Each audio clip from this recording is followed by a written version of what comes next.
casting I use loosely. So generally on Dragonshire, people are looking to have a solo laner in top lane, and some strong rotation between mid and bottom, and also global heroes such as Falstad are going to have increased value on this map due to their ability to fly instantly to one of the shrines. So Falstad will be the first ban. Illidan going to be a second ban. Most teams here are banning Illidan. I think he was banned, at least second banned every single game yesterday. And it looks like that trend is continuing today. X team going to start off with the first pick here. There's been a lot of Thrall first picks yesterday, so I wonder if that's going to be continuing, but it's going to be Kael'thas. We saw a lot of him yesterday too. Unsurprising to see that China has caught up with the Kael'thas hype. Even with his most recent patch adjustments, he's still very strong. Will be the Sylvanas and Li Ming pickup here for ZeroPanda, making sure they have that second mage. And Sylvanas has increased value on these maps where there's a large monster-like objective pushing towards the core because of her ability to disable the structures. Zul is going to be a nice response, probably going to be in the rotation, leaving Thrall in the top lane. ETC is going to be banned out here by ZeroPanda, so there might be a response ban of maybe a Muradin or an Uther here from X Team, or they could potentially lock out a Zagara maybe to try and keep their solo lane presence as stronger than ZeroPanda's, but they will lock out Zeratul instead. If we remember from when they were introducing ZeroPanda, they did have a lot of Zeratul games on their melee flex player. So probably a targeted ban there. ZeroPanda gets their choice of both of the main tanks currently, Muradin and Dahaka, so that might force X Team into maybe a Tyrael here. Johanna as well if they wish to rotate well with the Zul.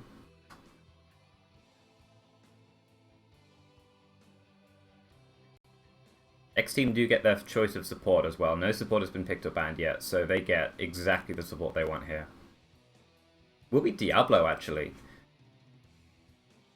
That's cool to see. Diablo and Uther. So there is a lot of targeted CC here from X Team. Zero will definitely need some kind of cleanse healer. I would assume it's Rhaegar here, but some people have been opting for Kharazim, but I think Rhaegar probably makes the most sense, and it will be Rhaegar. Sweet.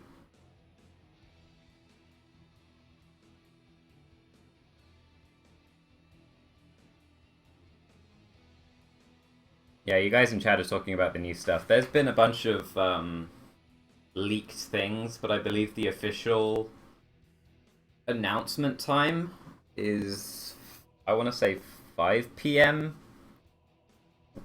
Whatever Grubby's time zone is, I think he said. I just heard it from Grubby that he can talk about it at 5 PM today. So I think that's in 5 hours?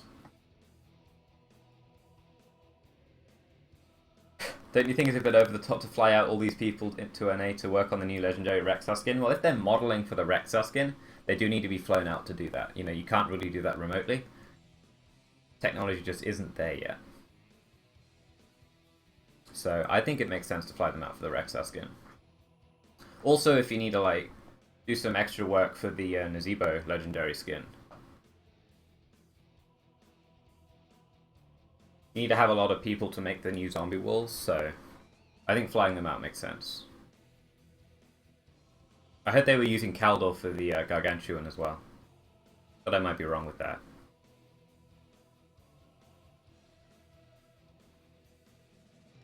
I have my Kappa face on this whole time.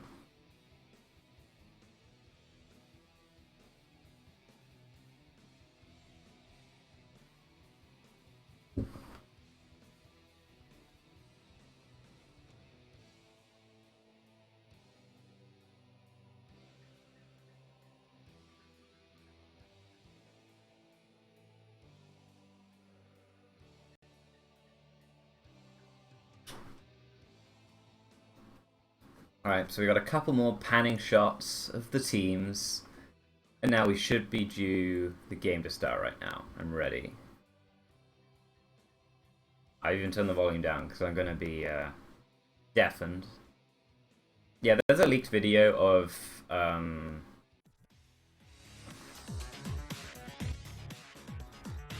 the new content that they've made. I don't know whether I should be talking about it or not, but it's out there, you can find it.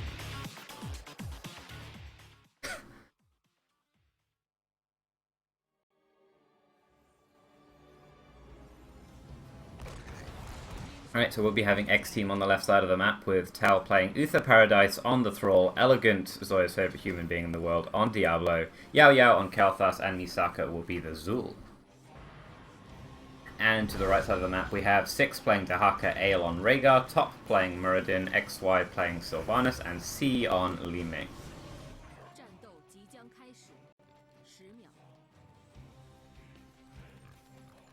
Looks like Elegant's opting for the more old-school method of Diablo, going for the increased health regeneration on his souls at level 1. Some people have been going for the 60 souls more recently, but both have their merit.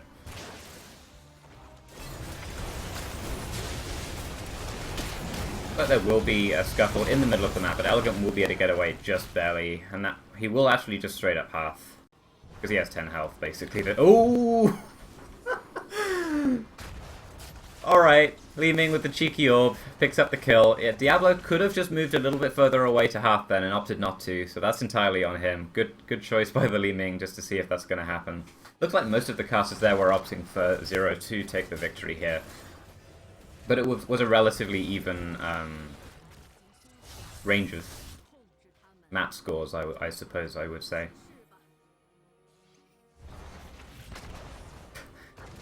For Diablo. Never gonna let that down.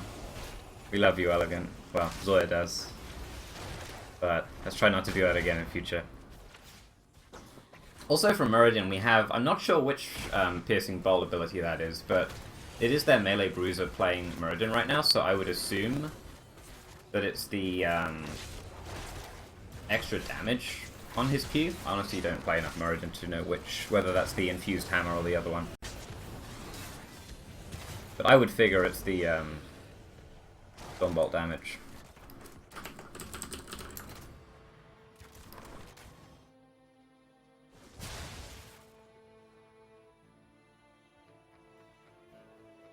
So far both teams are going to be opting to rotate between mid and bottom as much as they can, probably leaving Thrall and Muradin to dual top lane. They're looking for some kind of pick or to push the waves out as much as possible to try and force the other team to get out of position, responding to what the aggressive team has done to try and get the shrine. Yeah, we played before Brambala. Really good use of the global here by Six, burrowing up to the top lane, getting the drag onto Thrall, but actually Thrall's going to turn around here. He's getting the support from the Diablo and Uther coming up, and the Dahaka may go down as a result of this. Li Ming's now rotating up too, along with the other mage Kalthas, and it looks like Dahaka will just barely get away.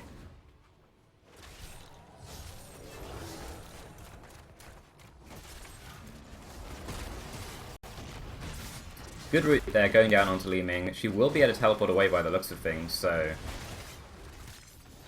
a very good escape there, coming out from Li Ming. She was very close to dying, maybe one more auto attack here and there from the Zul or Diablo and she would have been taken out, but otherwise things seem to be stabilizing once again, but we do have Dahaka burrowing again to the top shrine, so there may be another fight here in mid for the Dragon Knight. Looks like Thrall has found Dahaka top lane, so that'll be... Wow. Kalthas so very nearly died there, but as a result Diablo tried to save him and paid for it with his own life, so during these 10 seconds, there should be some kind of rotation towards top lane, I would assume, just to try and capture this Dragon Knight, but it looks like they're instead going to maybe opt to try and steal one of the aggressive mercenary camps, or just push bottom as hard as possible.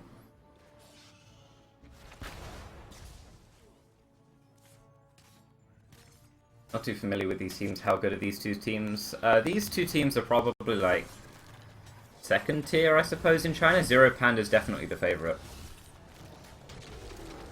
So,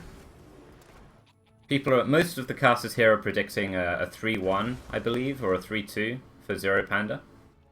I think one of them predicted X Team to win. That's probably Zoya's alt Chinese account.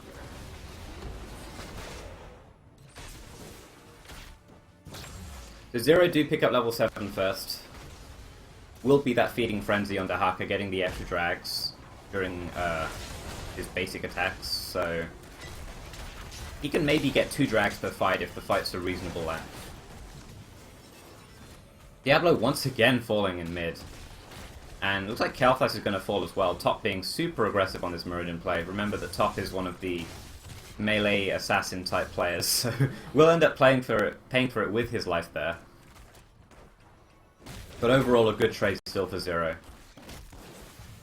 Looks like they will be able to secure the bottom shrine, so Li Ming won't have to be on guard duty in mid anymore. She can rotate up to top lane, maybe to try and get that thrall kill with a drag from the Dahaka.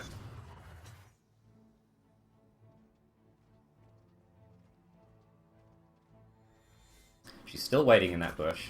So patient.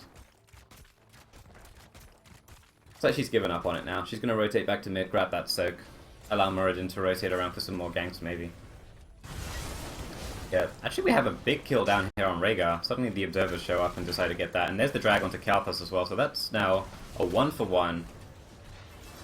But X Team definitely need to get out of here, as it's a 4 versus 2 with the Siege Giants here. It looks like most of ZeroPanda are going to stay in bottom lane and try and increase the value of these Siege Giants, pushing as much as possible. First tower will go down. With the second tower going down, that's probably going to secure level 10 much faster than X Team are going to be able to get it. So we might see Zero getting the first dragon out of the game using that level 10. But yeah, Sylvanas is going to decide just to back off a little bit. Not sure where a couple of those heroes rotating are, so she's assuming that they're going to be rotating down. But now she has backup, so she... looks like Zero are really trying to push this now. They have that level 10.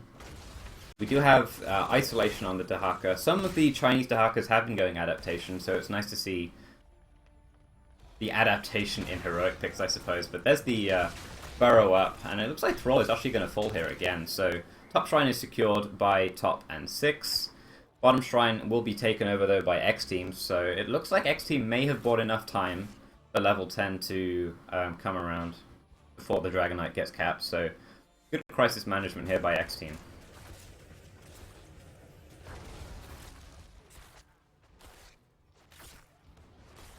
Also in terms of heroics, Muradin did opt for the Haymaker, so that's going to be fun to see. Definitely playing a bruisery style of Muradin. Especially with the recent Haymaker buffs. Speaking of Muradin, he's in way deep over there. He's probably going to have to jump over the wall here. Yeah, he does just barely get over the wall. Good escape there by top. Now, this isn't adaptation, this is isolation. But a lot of the Chinese Dahakas do go for adaptation.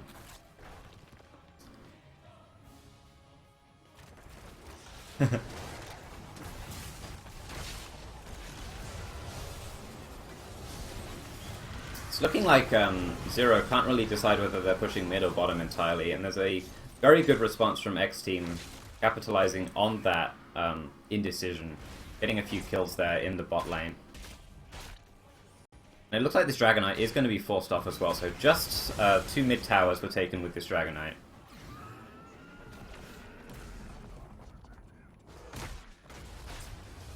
But Zero do still have that slight lead. Thrall getting picked off in top lane, getting 1v1 by this Dahaka. 6 is doing so well against this Thrall in top lane. Really impressive to see that.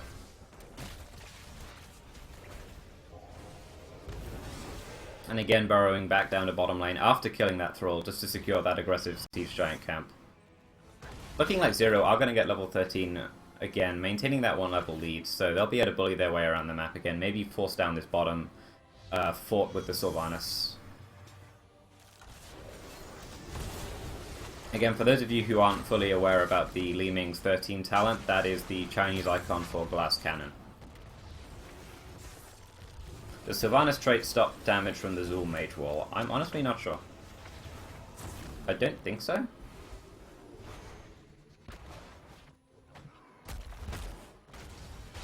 Like Muradin may have gotten a little bit over-aggressive there, but using the Haymaker to force the Thrall away, he will be able to walk away here. Haymaker's on a 40-second cooldown, so it's fairly easy to use it liberally in a situation like that. It'll be up before the next team fight, especially with the Babel momentum.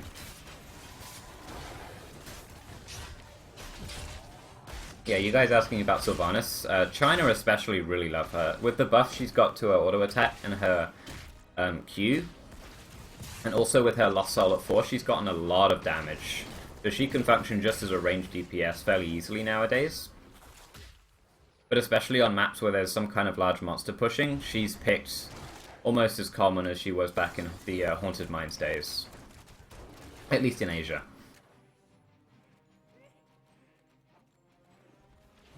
X Team have now secured level 13 themselves. They are looking to try and get back on the map if they can. Maybe try and steal this Bruiser camp, but I don't think they'll be able to get there in time as the Shadow Charge was down for Diablo using it previously in the mid lane. So, won't be able to contest that. In terms of talents, I believe we have the Giant's Curse, that's called it, on Zul's level 13, which is the 2% of a hero's max life per his Cursed Strike swing. Which is potentially a huge damage buff, if he can get most of those attacks off.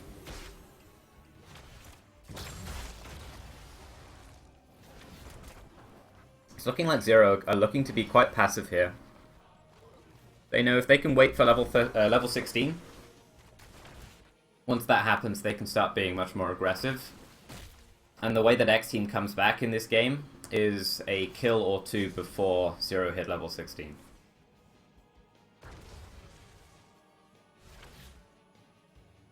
Yeah. Zero are not really giving X Team a chance to get those kills they're looking for. Happily giving up the bot shrine as much as they need to. Just buying time for level 16 to arrive. Will be very shortly, and as soon as Zero get that level 16, they'll be looking to be very aggressive once again on the map. Sylvanas is getting the camp to be pushing the top lane during all of this, and then Dahaka's probably going to burrow down, meet up with the Sylvanas, I would assume, and it maybe take an aggressive fight. Muradin is already looking for this, of course.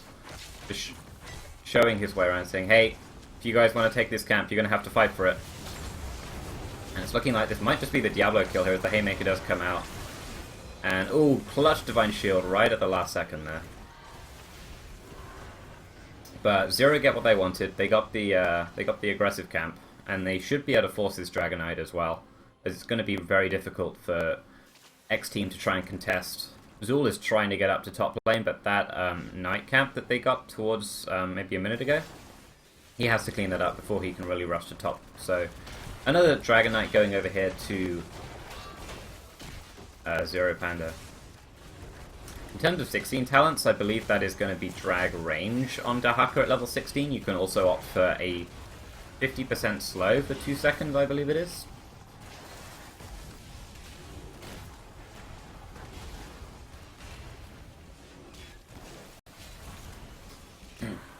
And we do still have the nerfed Cold Embrace coming out for Sylvanas. It now only gives vulnerability to the primary target instead of every single target it spreads to, but with the Lost Soul at 4 she will have more daggers up per team fight. Really nice Ancestral there just before the Sundering hit, so Muradin will remain alive. And Yao Yao is trying to make the plays here. He's moving forward aggressively, throwing out the chain bombs, but it looks like he will escape with his life along with the rest of ZeroPanda. And Dahaka is just back in top lane, keeping that split soak up, regaining his essence.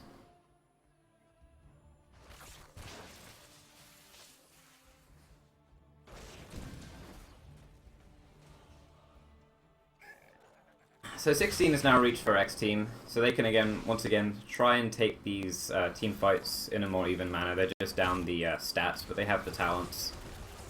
We've got the Amplify damage now for Zul, so he'll be able to really help that Kel'Thas and Thrall secure the kills they need to. It's like Elegant is once again going to get caught out of position, but he will be using that Apocalypse here to try and stun out most of the members of Zero.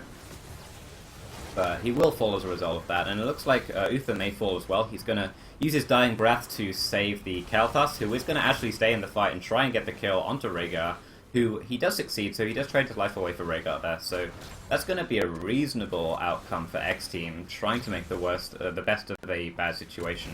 And actually Dahaka just gets flipped over the wall, not expecting Elegant to be back up so soon maybe, or just maybe not expecting him to be there. So this is now a 2 for 2 for X Team, but X Team are going to be getting more experience for those kills because they're killing higher level heroes than ZeroPanda are. But it's still going to be pretty tricky for X Team to get back in this game. They need a couple more fights like that, or maybe kills that aren't necessarily 1-for-1s, 2-for-2s. Because it's good to have that body advantage as you're rotating around Dragonshire to try and get those shrines.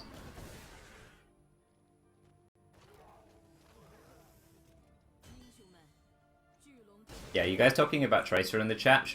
Generally, level new heroes, when they cost 15,000 gold, they are disabled for pro tournament play until they're 10,000 gold.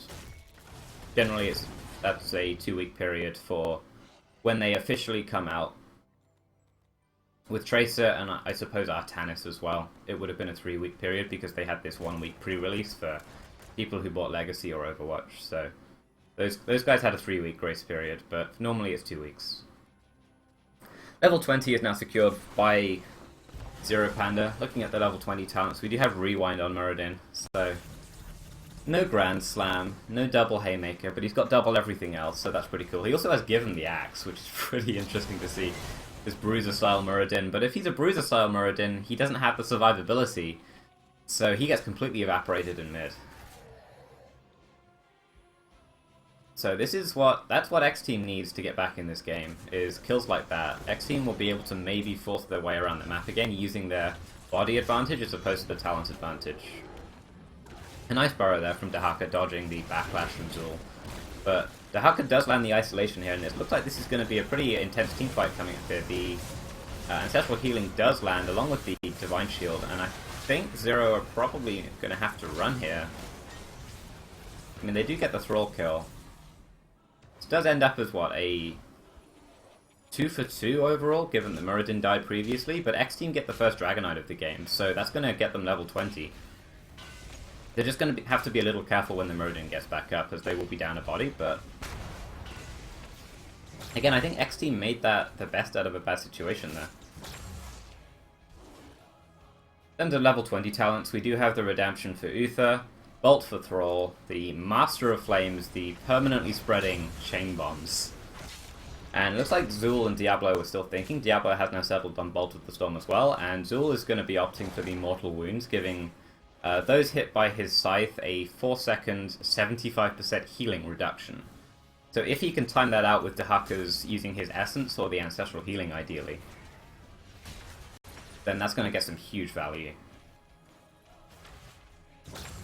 Sometimes we see Kael'thas opt for the Arcane Power or the Rebirth as well. It seems like every talent is chosen now on Kael'thas, which is kind of nice to see, because he was previously renowned for having incredibly poor talent diversity.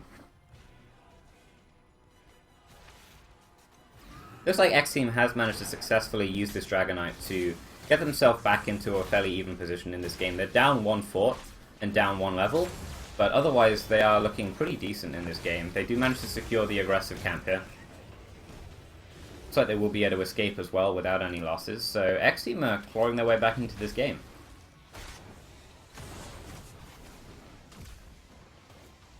As they were down 2 or so levels beforehand.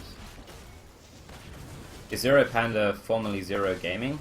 Yeah, I believe they are they are Zero Gaming, and they were sponsored by the, I think it's the Chinese broadcasting company, Panda TV.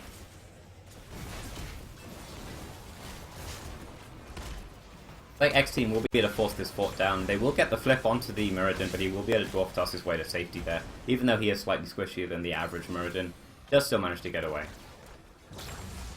But this Night Camp will be dealt with here because Zero do have the Sylvanas, but does still need to be dealt with, so that does free up X Team to move away and either rotate heavily on the Dahaka or maybe grab one of the camps along the way.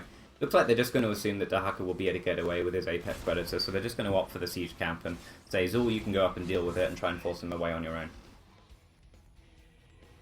Was there a level 16 power spike for X Team? I would say so. Kael'thas has a pretty big power spike at 16. It used to be a lot more insane than it is now, but it's still really strong.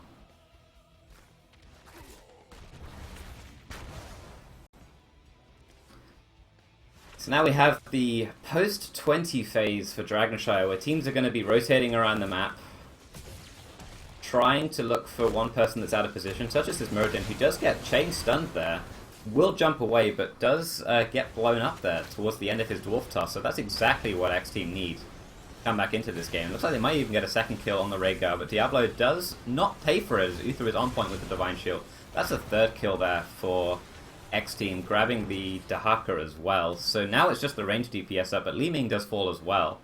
So a 4-for-nothing trade there as they try to rescue Muradin. Maybe Zero should have just let Muradin die and said, no, you're far too overextended, we can't save you. It's going to be a guaranteed Dragonite. Zul is already in mid, preparing to cap that. And some of the members of X Team are trying to push bottom. It looks like the Dragonite's going to be reinforcing them bottom as well. I imagine this is going to be a straight keep for X Team here.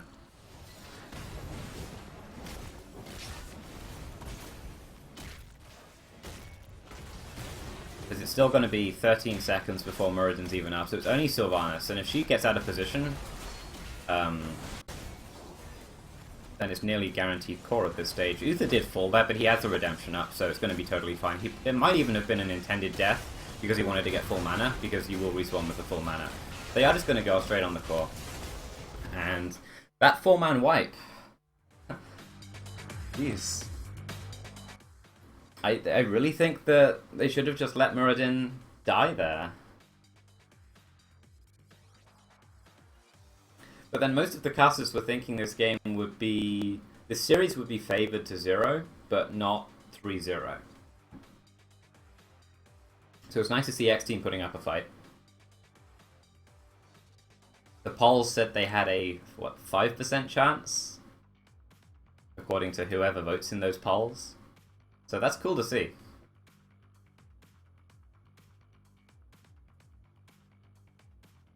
Guy on the left is super pumped about how aggressive that Muradin was. Wow, he went Haymaker, he went give him the axe, went Rewind, he got wrecked.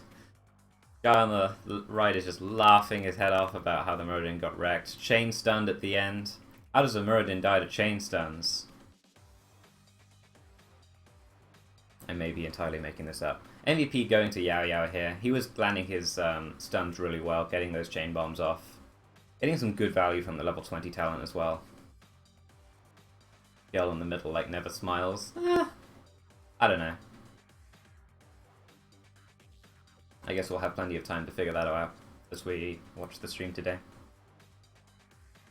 How are the matches going so far? We have a 1-0 for X Team. That's it. TNL are probably the closest team who can compete with MVP, but it's still going to be tricky. I guess we'll see towards the end of Super League how that goes.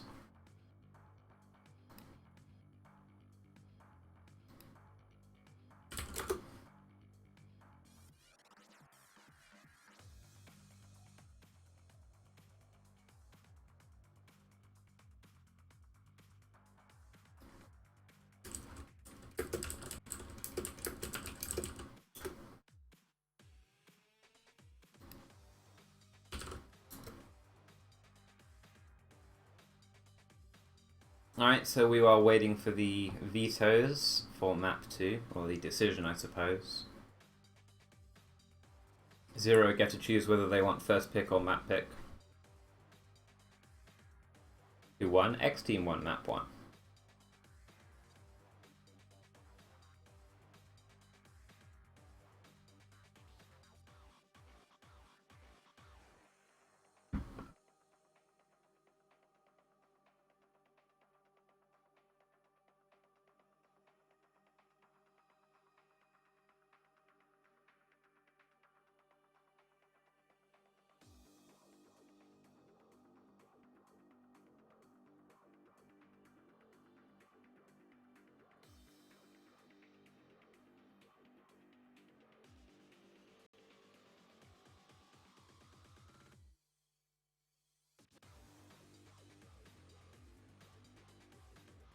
Yeah, Team DK used to be TNL, or TNL used to be DK, DK used to be TNL. Just one way around. Who win? X Team are 1-0 right now. ZeroPanda are predicted to win the series, but whether that will happen, we'll find out. Show us your face. You can find my face if you look hard enough on the internet. Like, I'm on some of Gilly's streams, you can find that. I don't have my webcam set up for this stream. But I mean, it's not a very exciting face, so. When is Chromie out? Soon TM? Presumably. Maybe that'll get confirmed later today.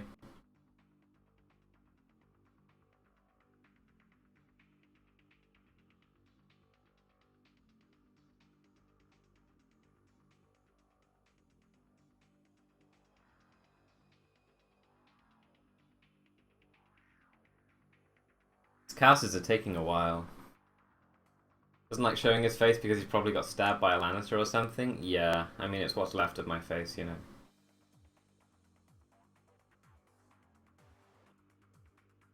Medivh will be second.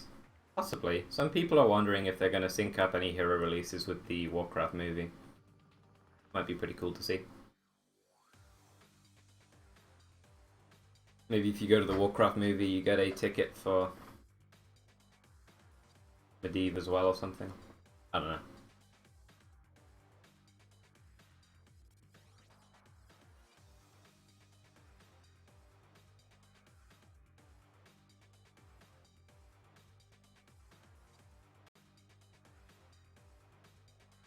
There are also some pretty cool skins in that video as well. Spoilers.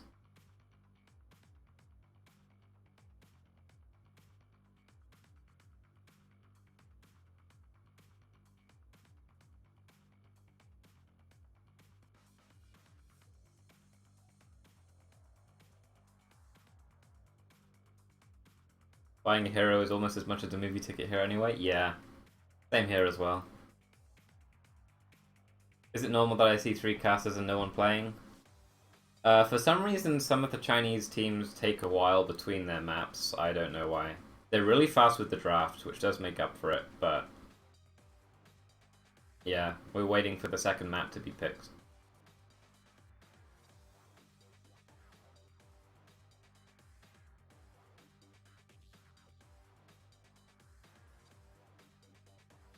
They probably only just stopped talking about the Muradin kill.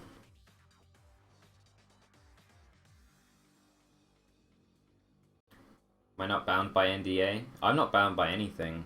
I just haven't been told anything. Because I'm not like any official kind of person ever. I know as much as you guys know that the leaked video was put out.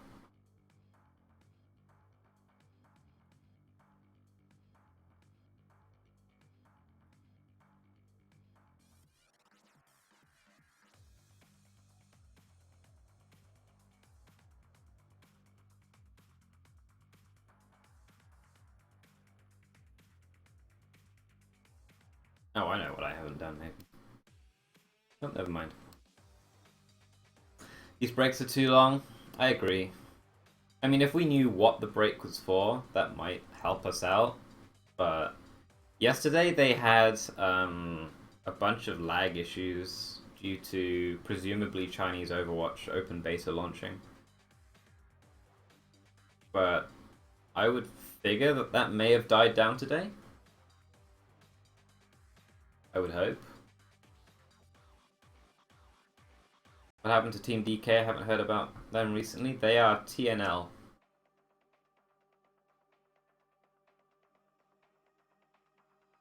So maybe you should be looking at TNL.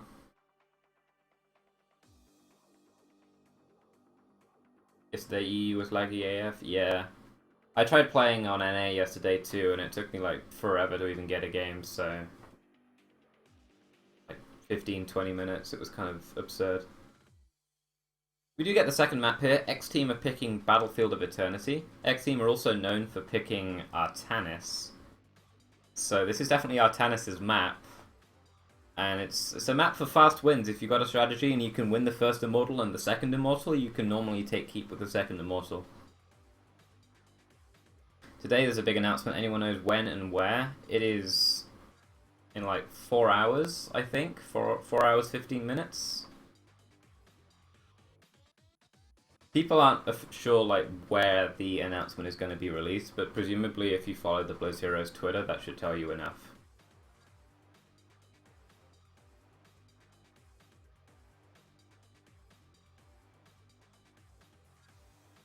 First ban going over to ZeroPanda here. It would be hilarious to see an Artanis first ban, but I don't think that's going to happen. But if there's any map to do it and any team to do it, it would be X Team on this map playing Artanis. So, not trying to get your hopes up, but I'm going to get your hopes up. First ban here going on to Thrall. He's a strong solo laner, also good at doing the damage to the Immortals here. Generally, you want some kind of a 1-4 setup for this map. And then some really strong PvE damage to get the Immortal down fast. So, Zonia, Thrall, Greymane's pretty good here. Artanis as well.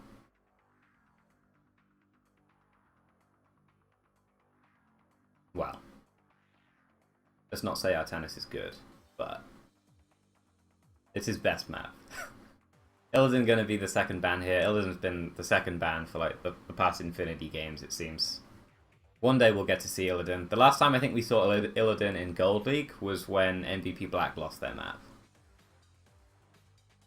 X Team won. How? They had Panda had a second tank Muradin who was exceptionally aggressive with like Haymaker, go for the or give him the axe, rewind,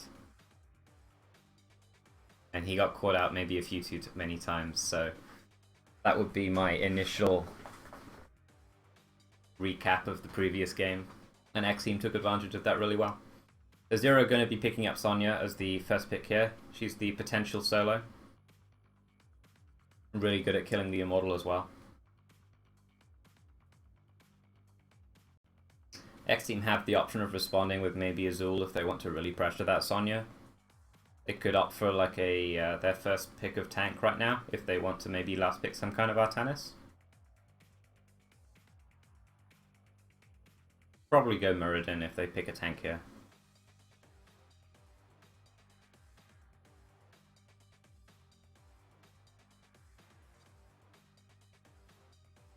Will be Kalthas picked up, so eventually he is some strong auto attack damage, but until level 16 officially, maybe level 7 with the Sunfire enchantment, he's just going to be just some strong mage damage with the CC, and Tyrande is going to be amplifying that with her Hunter's Mark, so that's going to help her burst down the Immortal.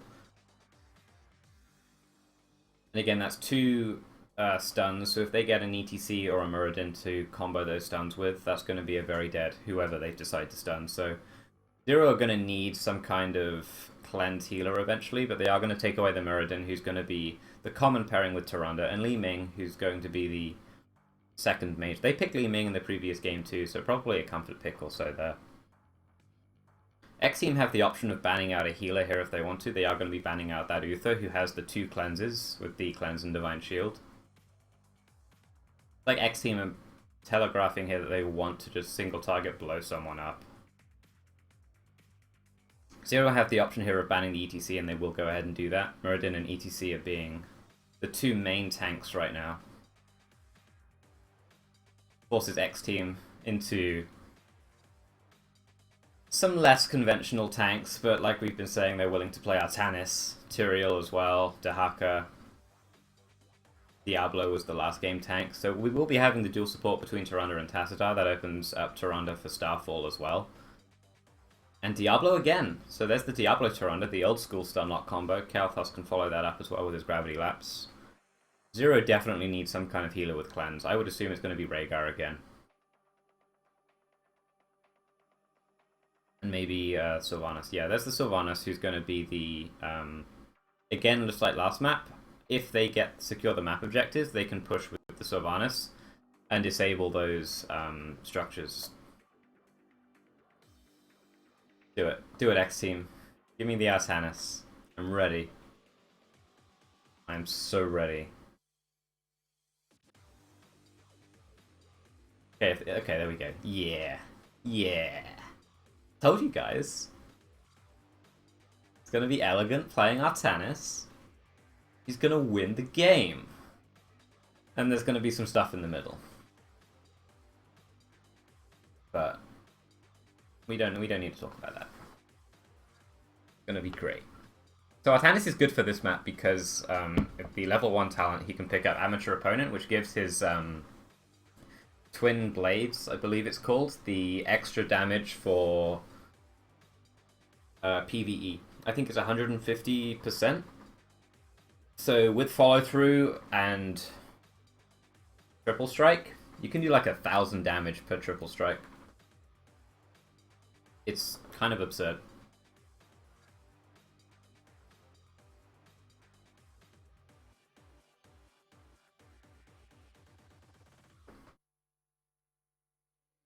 Yeah, Artanis is pretty bad, you guys, but this is his best map.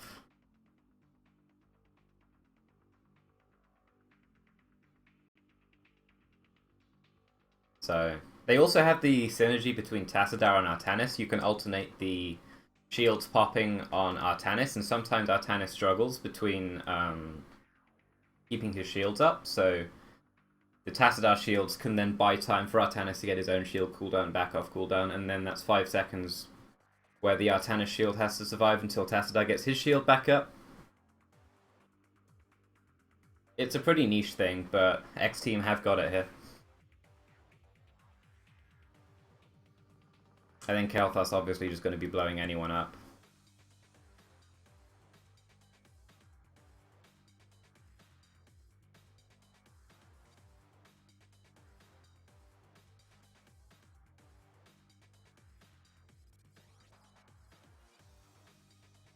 If any region likes Artanis, it's definitely China. There was another game fairly recently in the group stages where I believe it was X Team again, but they had Artanis and Abatha on Hours of Doom. That was a pretty cool game.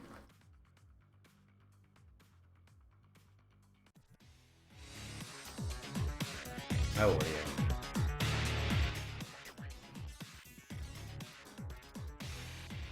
Take the spell shield trade on 13 to the triple strike. It depends on the Artanis player and where they are. Some of the Chinese Artanises take, I think it's Graviton Surge or whatever the Phase Prism is on 13.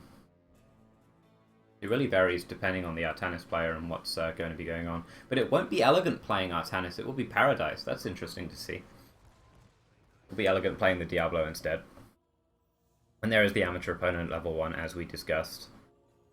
Also Diablo opting this time for the 60 souls instead of the extra health regeneration, so recognizing that there's less souls on this map and due to only having the 2 lanes. I suppose I didn't introduce any of the players, but I mean you guys can read the screen I assume. And if you're audio cast then my apologies, I will read them out next time. We also have Rhaegar opting for the Lightning Bond, which is probably the most common Rhaegar talent on this map, giving the second untalented shield when he shields an ally, which is just a little bit of a DPS increase. Will be the flip onto someone, not sure who that was because it was blocked by the title there, but either way it looks like it was Sion Li Ming and she does manage to get away, but Paradise is attempting to retreat here, but as an Artanis it's kind of difficult to retreat. You don't really have any retreat skills apart from your right mouse button. So he will have to have the aid of his allies getting away, and he will be going up to solo against the Sonya here. He's probably the best option to solo against a Sonya that X Team have. Looks like Diablo and Toronto will be rotating up to try and get that kill, so in the meantime X Team are just going to be trying to buy time down here. But Sonya's positioned so defensively up there. She knows that Diablo and Toronto are missing. She's respecting that really well.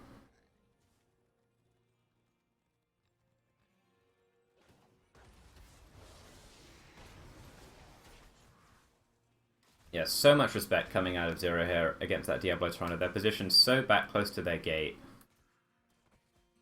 The ranged DPS were maybe a little bit far out, but consider that both of them have some form of escape button that's pretty easy to use in the Banshees and the Teleport.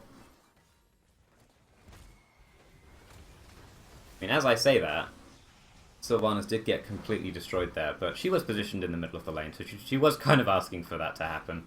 Kind of surprised that she managed to get away with her life, to be quite honest. Does force the half there, but I think she halves just in time to be back in a reasonable amount of time for the Immortal. She's halfway across the map already. But X Team are just going to get straight to racing. They have the Artanis. But I don't think they even got to the Immortal in time. Like, Artanis is doing work to that Immortal, but they were just too slow. ZeroPanda were on their Immortal much faster than X Team here. You guys asking how Triple Strike lowers DPS? It increases the cooldown of Twin Blades by 1 second. Diablo does get caught out there by some good CC from Zero, so X Team are just now going to try and race and get the shields as weak as possible for ZeroPanda's Immortal.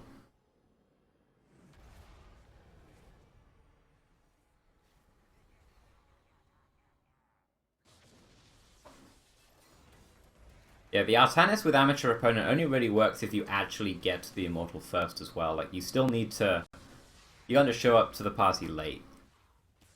Oh, just because, yeah, I'm good at killing the Immortal doesn't mean you can be cocky about it. You still have to get there.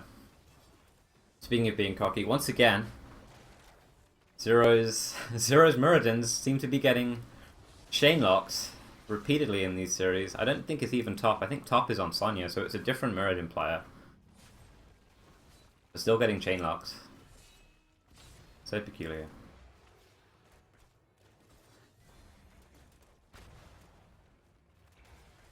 First Immortal's normally quite weak as it only has maybe half of a shield at most. So most teams tend to just split push with it. Or without it, rather. So a couple of towers going down top, a third tower going down bottom, and half of the health going on the fort up there. It looks like Misaka will fall there. Pretty hard to kill a Tassadar, but early in the game is going to be the easiest time to kill him, as he's lacking those extra dimensional warp upgrades.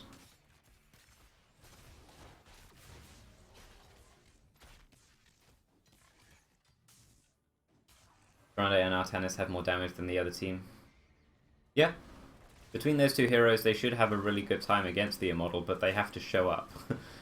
And Artanis was pretty late to the party last time compared to ZeroPanda, so that'll be why they lost the first Immortal. X Team now rotating down. They're only half a level down, so yeah, the first Immortal didn't have too much of an effect.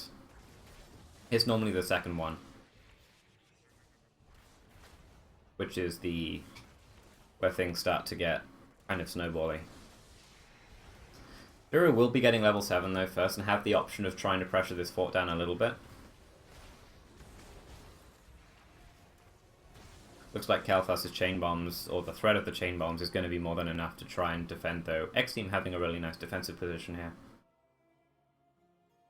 Both teams now want to be trying to rotate to their night camps and cap them and have those pushing during the next Immortal phase. I'd be surprised if they capped them before the Immortals actually spawned. Normally people wait for at least now. But they may try and cap them as late as possible. It looks like both teams are going to cap them ASAP. Zero just capping them as soon as they kill the camp, and then X Team are just going to respond capping them as soon as they see Zero have capped them. We do have defensive Immortal spawns, so this does allow both teams to go and rotate a few members to clear the camp up as needed. Looks like Artanis is going to go up and do the job on top lane, and actually most of Zero are going to go to bottom lane and clean that up. So we might see... We could have seen maybe an attempt for X Team to get some damage done on the Immortal there, but it looks like they're just going to rotate up and get that camp as fast as possible. Top is once again getting in a bit of trouble here, but he's going back in with the Whirlwind, looking for that Tyrande. Looks like Muradin may have a stun up for her as well, but good peel there from the Diablo. Does protect her, but Sylvanas is going super deep for the kill, but the stun was on point from Kalthas as well, and Tyrande does get away just barely with her life. Li Ming also went pretty deep there, and somehow all of X Team have survived that. That was kind of absurd. Never mind, this Diablo does eventually fall, but he does have the 60 souls required to get out of there alive, but Zero are now super weak. Chain bombs are still spreading between their team. I think X Team can start moving towards... That owl very nearly just killed Rhaegar. A nice stun there from 6 is going to keep Sonya alive, but I think they're probably just going to have to sacrifice the first half of this Immortal phase. Looks like they're actually just going to back off and maybe try and heal up and get 10. They're recognizing they're down in XP a little bit and can at least alleviate the XP deficit by cleaning up the couple of waves that were in top and bottom. So X Team are going to come back to the fight fully healed up, and they've just evened out the playing field here.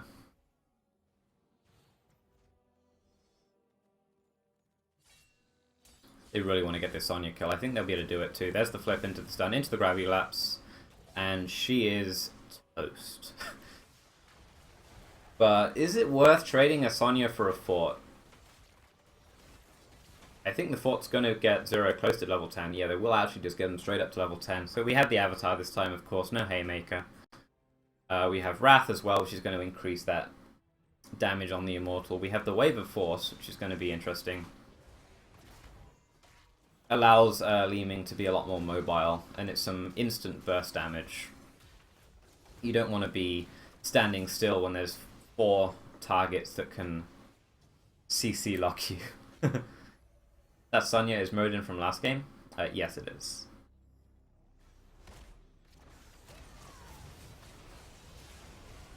Will be the level 10's now gotten for X Team as well, and it will be a really big fight in the middle. Kael'thas looks to be the first one who's caught out in the middle of everything.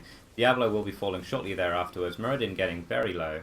Actually, Diablo won't be falling, but it will be Artanis instead, who has even less escape. And then Tassadar will be the next one to fall. The resets from Li Ming are coming in, as she is now completely out of mana, of course. Li Ming problems. I'm not sure how Kael'thas ended up in the exact middle of that engagement there, but that is definitely not where he wanted to be.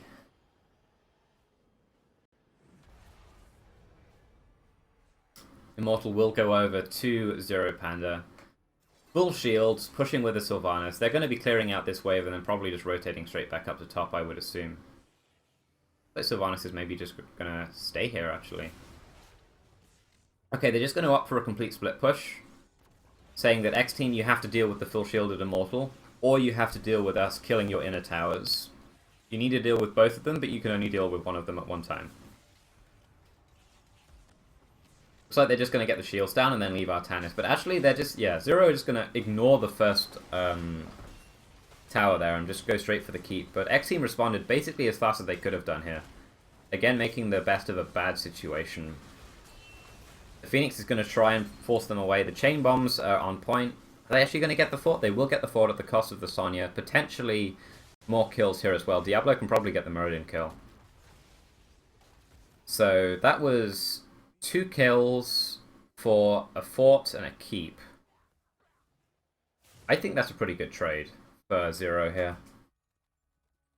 It's scrappy, but the only downside is that they have less bodies on the field, so they can't really contest X Team stealing their Bruiser camp super early. But I think that's still going to be, in the end, a favorable trade for Zero.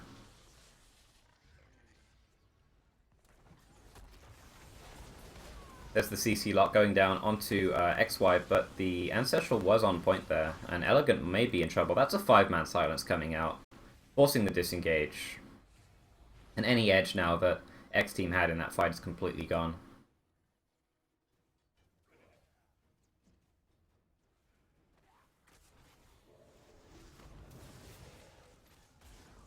X Team now forced to go and defend bottom lane where those goats were pushing the whole time. Looks like Zero are looking for that aggressive engage. They're seeing if they can do it, but otherwise, if not, they're just going to steal this Bruiser camp away. Actually, they're just running away. I really think Zero can probably engage into that, but I guess they're saying we have less heroics up than X Team. We're not going to bother taking the risk.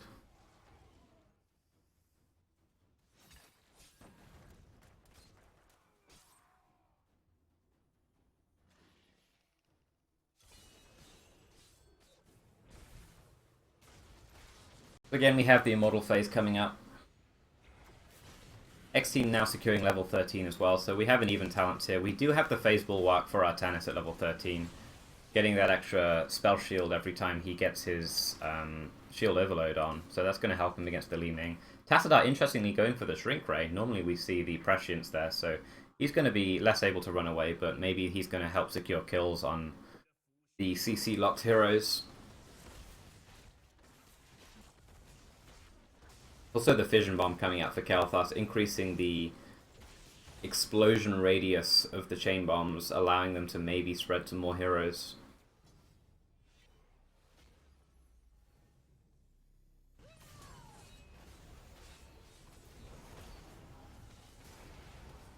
Zoia is going really deep there. The Ancestral will have to be on point, and it is on point. She does get out alive, but does also spread chain bombs to most of her remaining allies, forcing the disengage there. And Elegant does get the flip onto top once again, but the Silence Arrow does allow Zero to re-engage there. But they will get the first kill onto Diablo, who has now respawned. But the shields are back up there for Paradise, so he's now re-engaging, of course. Artanis not really being able to disengage that easily. But the Calamity will get the kill there onto Kael'thas, and Li Ming is thinking about going in for another teleport, but she has such low health, she's just going to poke from a distance at this stage. Looking to be overall a favourable trade for Zero, even though it was a back and forth fight there.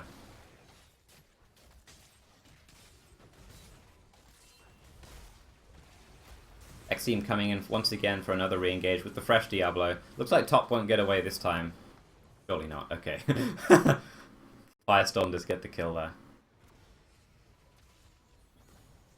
And the remaining Arcane Orb secures the last bit of damage needed. But again, CC lock from X-Team is on point. They're getting kills, but they're just not winning these Immortals.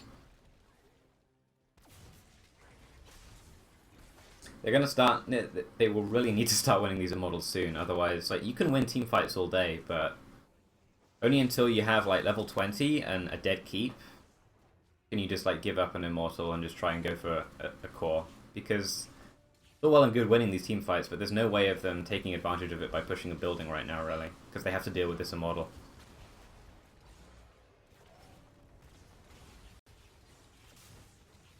Like the shields will get dealt with pretty quickly on the Immortal.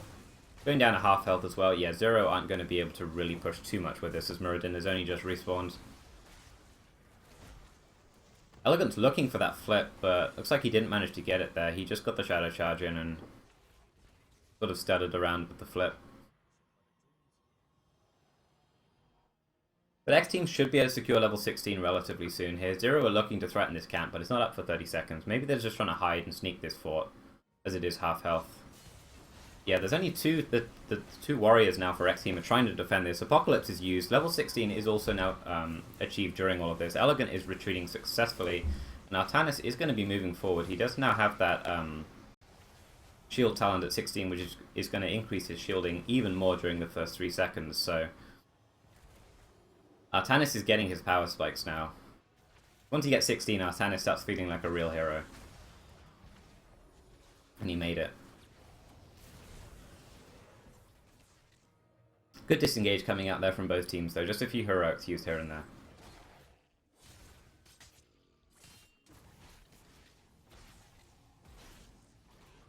Looks like both teams will opt to just trade the camps, the bruisers for the giants. Or the goats for the bruisers, I suppose. They're not giants. On this map.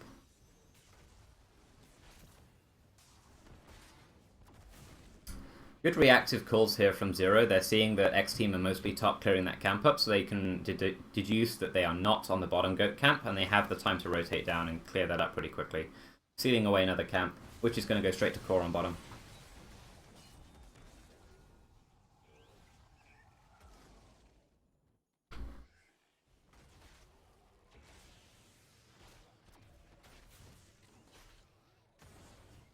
Looking like X-Team have cleaned up most of the camps at this stage. There's just that bottom camp they need to deal with at some point, but instead Diablo's going to look for that Shadow Charge in and does get Force Walled in. I think he also got Immortal stunned as well, so he does pay the price there, but he does also respawn, having that 60 soul counter. Looks like Artanis is going to be able to buy enough time for Diablo to get back into the fight, but Tassadar may be in trouble. Has to use his Dimensional Warp there, of course, not having Prescience, so that's on a 20-second cooldown now. Zoia is going super deep here. And I'm seeing some lag on the stream here. This is not on my end. Yeah. This is on the Chinese end. We had this yesterday. Sadly. Zero were getting the favorable end for that. fight though. They got the Diablo kill, who instantly respawned. They also ended up getting the Tassadar kill. So they should be able to regroup and rotate towards the Immortal. Yeah, China have been having lag for today, well, clearly today, and most of yesterday. People are assuming it's due to Overwatch launching and the servers being filled up, but whether that happens is another matter. When does DreamHack start? I am honestly no idea.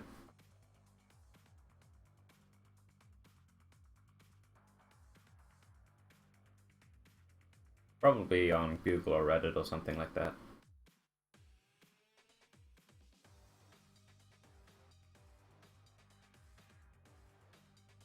At least that was a short break. We had some pretty long breaks yesterday. Looks like top is gonna escape once again. Zero are looking to maybe push a little bit further here, but they decide otherwise and just rotate to that Immortal. They'll be able to get the first Immortal, or the first half of the Immortal, pretty much for free here.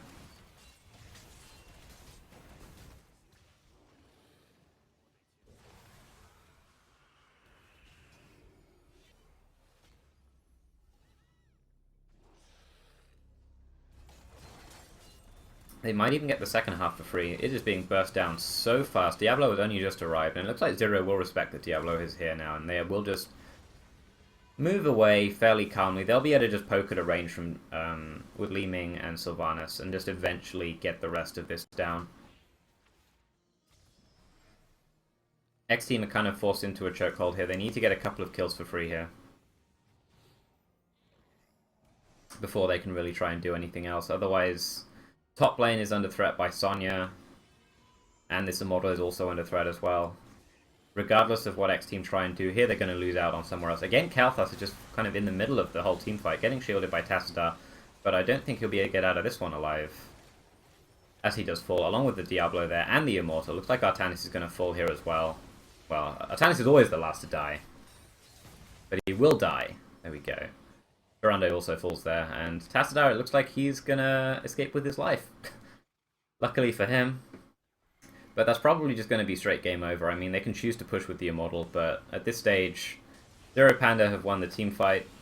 They have the open travel path to core. They will go straight there. It's going to be a 1-1 now.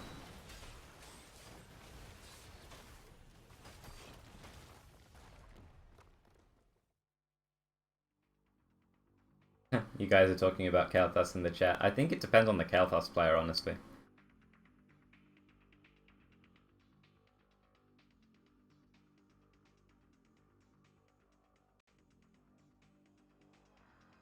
Depends on the Kalthus player and whether they need that stun range or whether having the mana regen on their trait is going to be useful.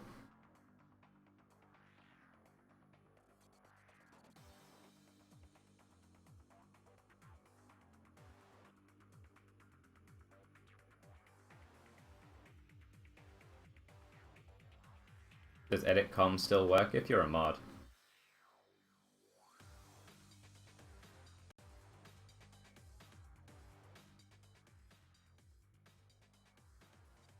Top getting the MVP this time. That's the look on his face after he died as the Mirrodin in the previous game though. They could have taken the picture maybe after the second game. But you know. You win some, you lose some, I suppose.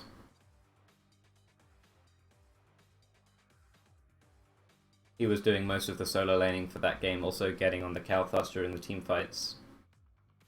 Rough translation of what they're saying, please. Spoilers, I speak zero Chinese, so I mean... We can have a translation, if you want.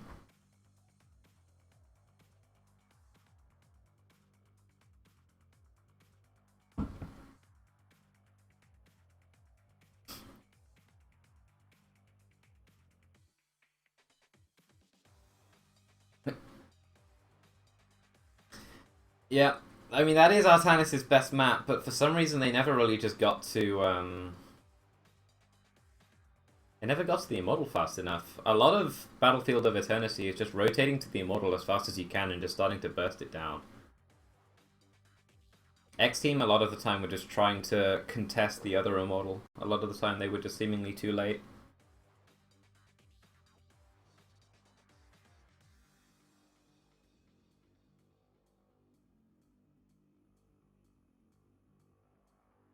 Double tank, double support never works. I mean, that's a bit of a broad statement to say. I can see it work. These casters look dead serious. Whenever they come out of an MVP Black win, they look like they just left a funeral. So if you think this is serious, you need to check some of the MVP Black series.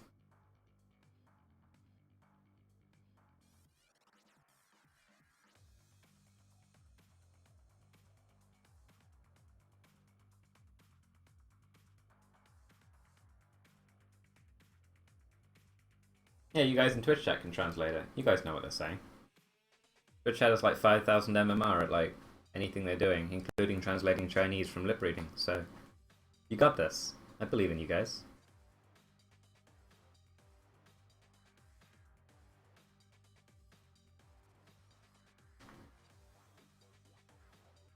Hopefully there's not a massive break between maps 2 and 3 like there were between 1 and 2.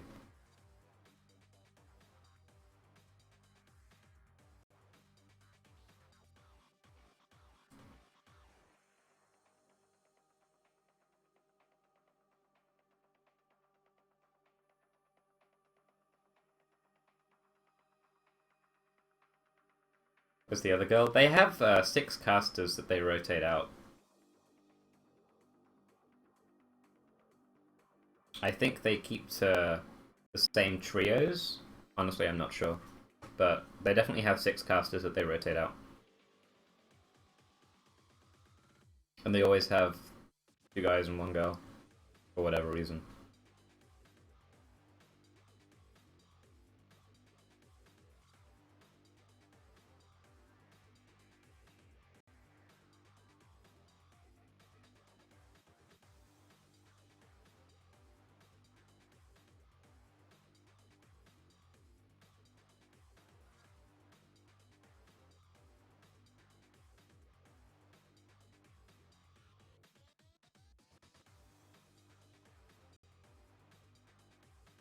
It's really sad right now.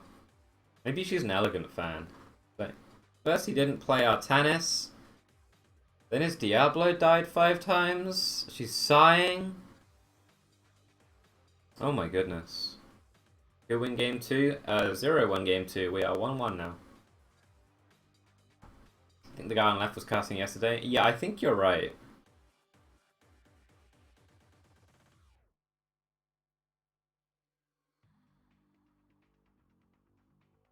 But honestly, I don't remember.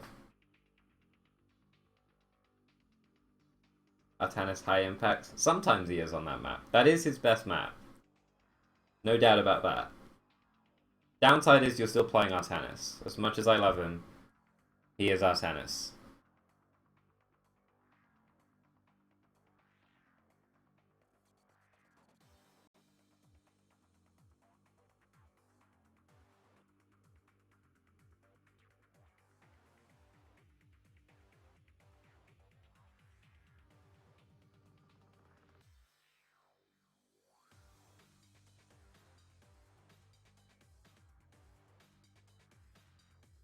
Alright, so what map 3 are we going to have? There's been a lot of picks of... We haven't had Infernal Shrines yet, which is a common map. Tomb of the Spider Queen as well is commonly picked. We're probably going to have at least one of those two.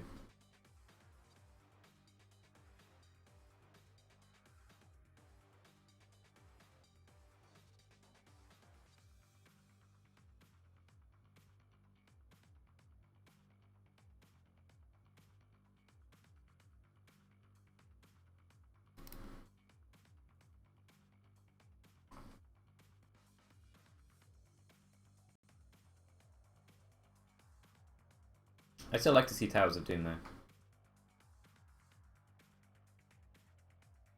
That's always fun.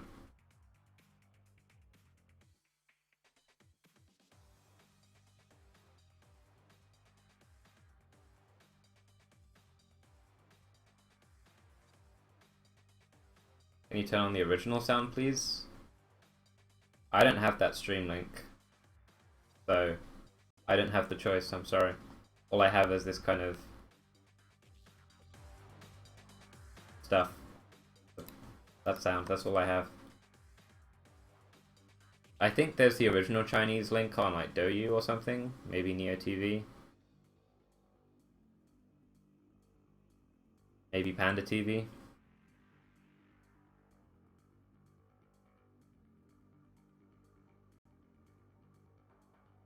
Is this Zoia? This is not Zoia. Zoia and Gilly are off doing DreamHack Austin today and tomorrow.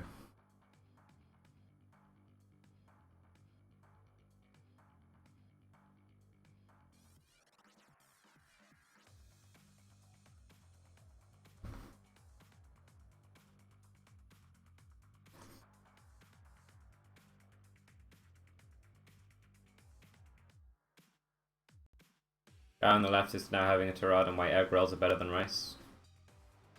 He's really into those egg rolls though, man. Look at, he's like...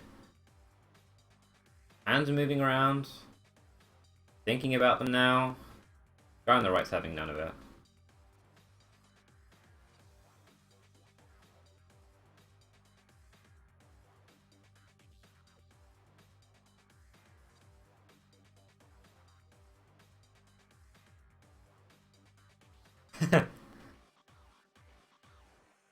Yeah, Zoya's voice is much more animated than mine. But I don't get tilted at the pick of an Artenis, so... pros and cons, right? What's the score now? It's 1-1. We're waiting for X team to choose whether they want first pick or map pick or map 3. And maybe something else. I'm not sure. We've been here for like 10 to 15 minutes now.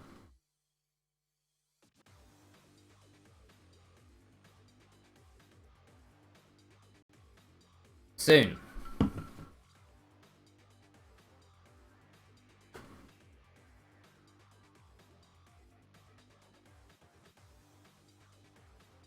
You want Rexa? I mean, Rexa's fun to watch. You should look into getting a better mic stack. Yeah. I think it's not just the mic, it's primarily the settings I have with OBS. Because the mic is decent for other programs, it's just OBS that it's struggling with. I've improved it. It's better than it was when I was like emergency casting for Zoya. But I'm still trying to figure out the settings and stuff.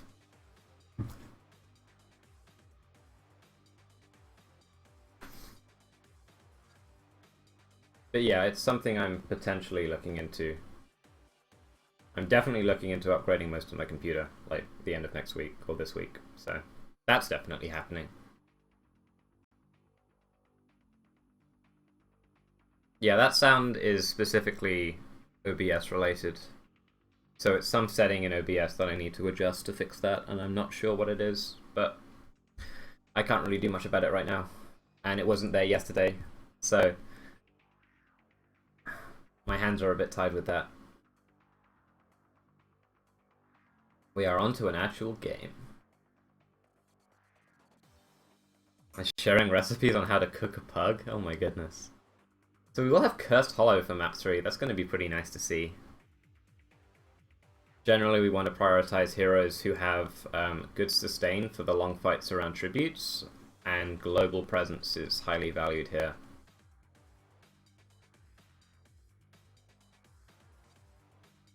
Probably going to have an Illidan ban here as well. So there's the Falstad ban. Only losers bracket today. It is only X Team and Zero and TSDYL. Only those two series, but they are best of 5, so we have the potential for 10 maps. Definitely going to be at least 7.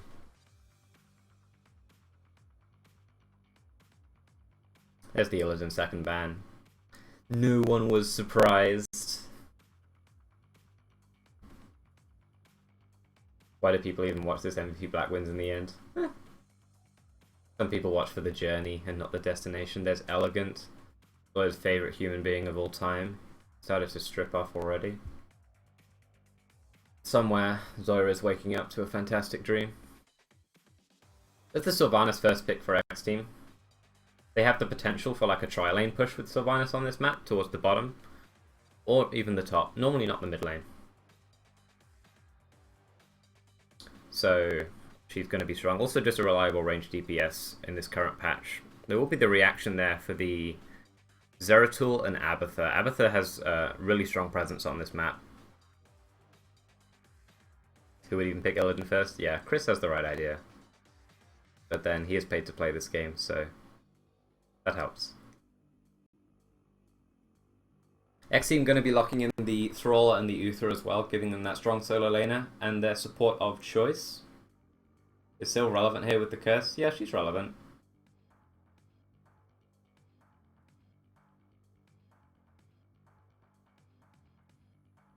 Muradin going to be the ban from ZeroPanda, so X-Team have again the option of banning ETC if they want to, just to force unconventional tanks on Zero.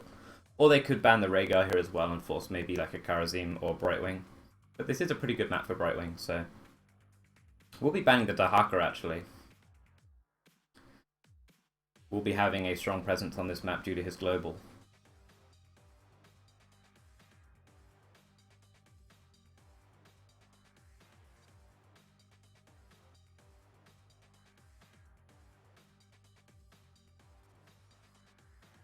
Zero locking in their remaining damage in Li Ming and getting their tank of choice, forcing X-Team into... They've been picking Diablo every single time so far as solo tank. And there he is again, so... Diablo a third time, this time with the Tyrael though instead of the Artanis, so... Fun to see Tyrael. Very likely going to be that Sanctification coming out. And I would assume it's going to be a Rhaegar last pick here. But Brightwing could possibly work too on this map, but... A cleanse would be super convenient. But they will go with Brightwing, okay. One global hero, one pseudo-global in the Abathur.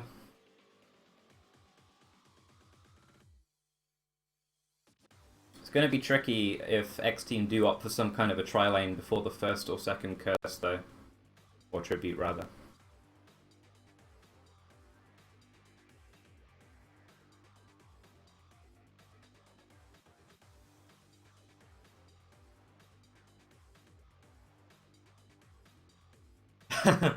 Oh dear, you're struggling in there, fellow. I'm sorry. I feel you.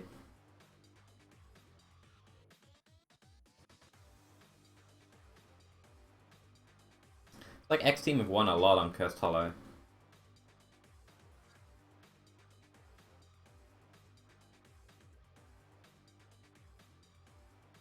Yeah, Slider, I'm just gonna leave you to that discussion and wish you luck.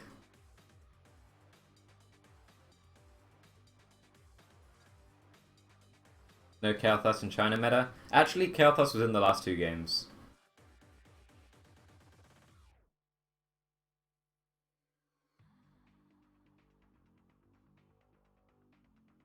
But this game, he's been chosen not to.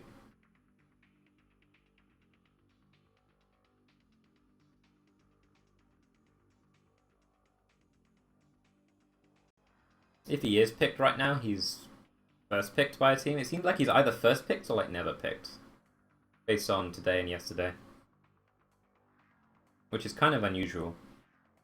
But trying to still value their Li Ming as well.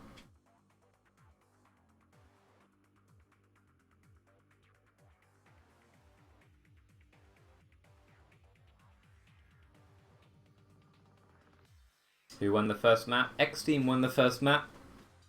They had a few choice kills on an exceptionally bruiser style of second tank Muradin, who...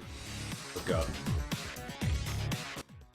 Yeah, the Muradin was pretty aggressive. He had no defensive talents whatsoever, really, apart from, like, Reverberation, I suppose, and Haymaker. He had, like, Reverberation, Haymaker, Stormbolt damage at level 1, Thunderstrike, give him the axe, rewind. It was super bruisery, but he kept getting caught out towards the end. And X-Team made the most of that.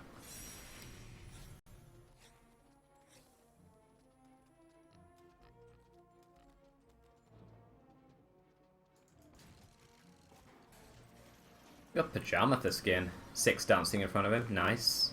Good intro. Ale is having what looks like to be an epileptic fit there on Brightwing. What's actually happening is he's dancing and interrupting it now.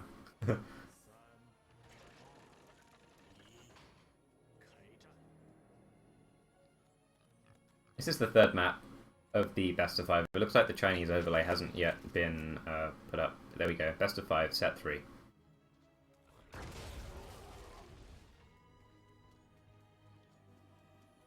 Will I be streaming TSD versus YL? Yes. So we will be having that tri-lane with the Sylvanas towards the top. Diablo and Uther are going to be supporting our leading Tyrael and Thrall in the solo lane.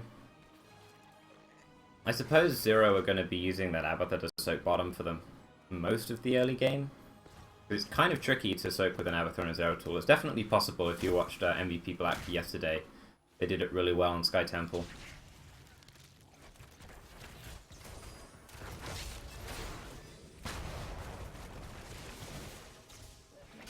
Worst Diablo skin ever, what the hell? It's the one that Elegant likes.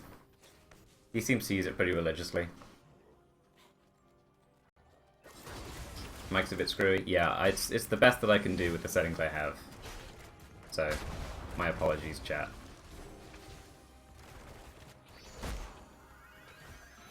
But there will be a pretty hard rotation up now responding to that tri-lane from X-Team, but they're going to be giving up some of that soak. Top is trying to stop that Tyrael from rotating up as well. But leaving the Abathur defending bot lane against the Thrall is going to be tricky. They already lost half of their ammo and half of one of the tower's health too.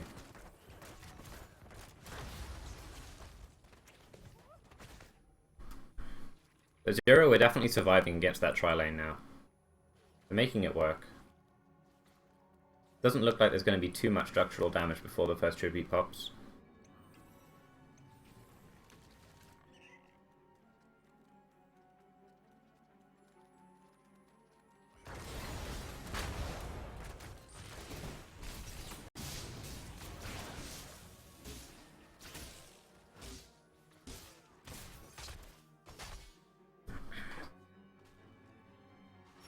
First tribute should be spawning anytime soon. It looks like Elegant and Misaka are going to be taking that camp just beforehand, so that's going to be pushing top lane during this first tribute.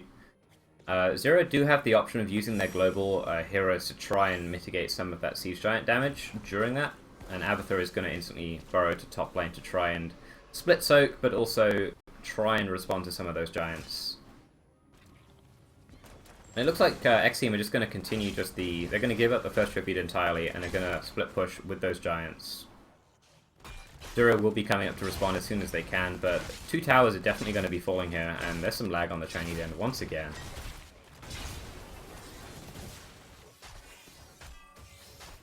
Hopefully it's not too bad. But this Tyrael is going to be opting for a more bruiser-oriented Tyrael. Got the extra damage on the Smite, and then Vigorous Strike, I believe it's called, which is 25% life leech on his auto attacks. Game sound, please? There's game sound. I can turn it up a bit. But, I mean, there's not too much happening right now.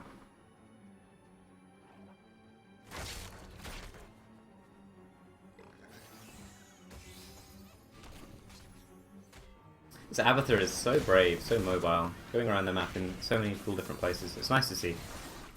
Like, Ale may have been a little bit too, Did he just trade his life to save the Zeratul?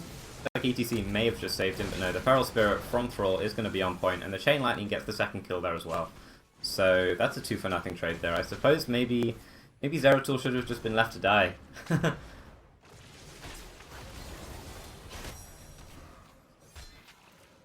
Tyrael trying to get this tribute up here. He's being interrupted by a few mines here and there, but he will be able to pick that up eventually. And X-Team looks like they're going to be able to push down the towers on bottom here. Pretty ambitious power slide going in there. Just forces the disengage, but there's not going to be any attempt to secure kills. The Zero are lacking that extra damage in the Zeratul, who's only just got back into the lanes.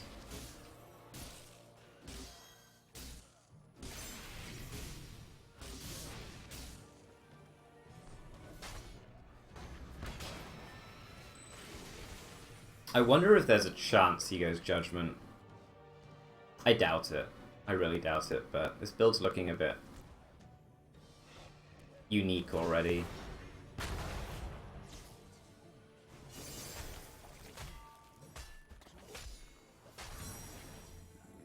That just happened. Yeah, this Abathur player for Zero has been very aggressively positioned for most of the time. He was taking some hits from Thrall during the first tribute, or before the first tribute, and now he just gets killed by the Tyrael.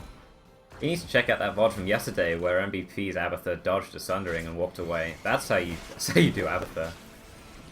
Zero do get the tribute there, so they will be able to take the engagement here now if they so choose, but it looks like X Team are just going to disengage pretty safely. They have that 1-level lead, even against the Abathur Soak. They've been making good use of the Sylvanas and split pushing with the camps as much as they can just to try and get that level lead, and it will be level 10 now secured from X Team, and will be Sanctification, as I figured. Kind of hard to go Judgment. Zero really don't want X Team to get this boss, and they're going to pay for it with ETC, and I think X Team are now just... The death of ETC almost just secures the boss anyway. I'm not sure why they just tried to contest that. That seemed very brave.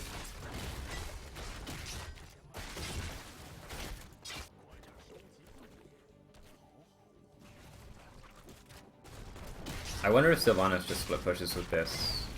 I doubt it. I think everyone has to rotate up from X Team, even though they have the heroics. That tribute needs to be capped.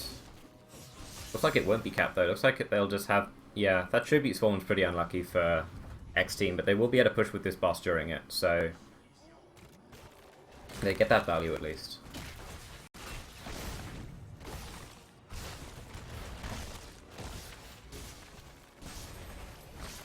Heroics now picked up from ZeroPanda. Let's see what we got. Mosh Pit, Blankiel. Ultimate Evolution. Zeratil's thinking.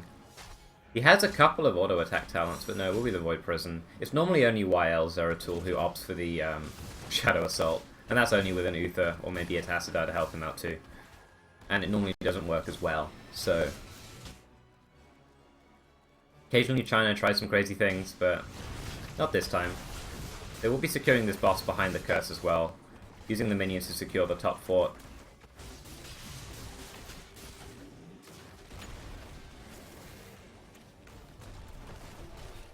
You can literally always translate brave with stupid, but I'm not saying stupid, I'm saying brave. The difference.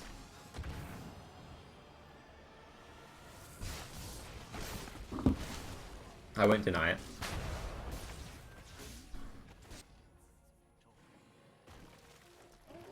But the X Team are just going to use that Siege Giant camp they got to try and help defend this boss with the Sylvanas here. Kind of old school, like Haunted Mind style, when you use the Siege Giant camp to defend the boss. This boss isn't going to get too much damage done as a result of that. But otherwise, this game's looking pretty even, all things considered. Both teams are down one fort in their own boss lane.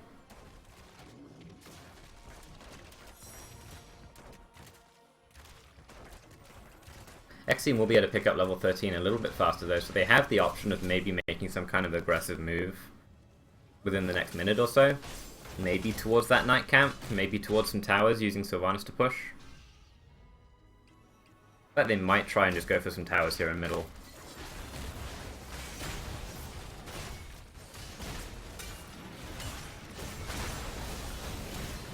Mosh Pit was attempted there by Six, but it looks like he didn't like what he saw and just instead opted just to save that cooldown for later. And sees what is that? The clone does get killed there, so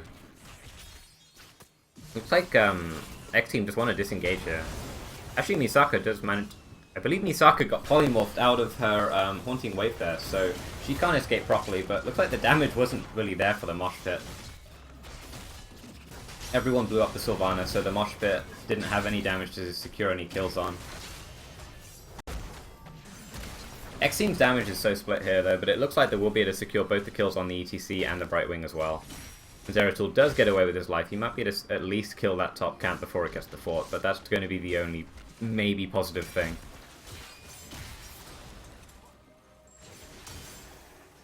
That was a lag spike. Come on, China, I believe in you. You can do it. Mosh entire team still lose fight? Yeah. You need the damage to follow up on a mosh pit. ETC did his job well enough, I suppose. Maybe he shouldn't have moshed there if he knew the damage was wasn't available.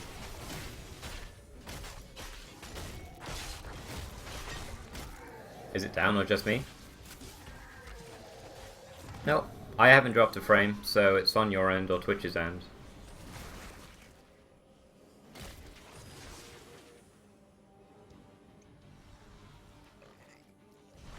ZeroPanda have this party bush here.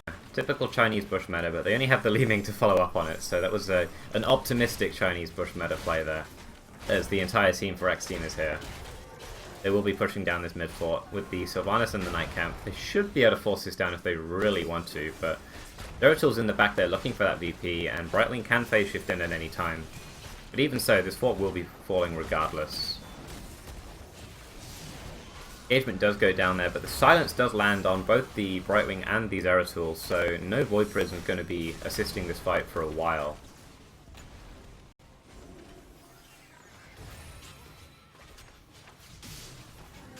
And X Team do successfully kill that fort with no casualties. That went perfectly as intended for X Team.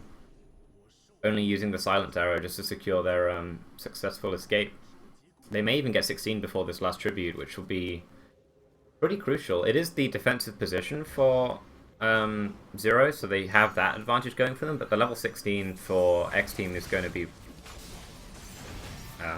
their main edge going to this. Tyrael again are opting for the Blood for Blood. We saw this yesterday instead of the Holy Ground. Seems to be the more Chinese bruiser style of Tyrael, I guess. Looks like 6 will eventually fall here. The Shrink Ray going to be used to secure that kill, and Void Prison trying to save the ETC, but it was just maybe a second too late there.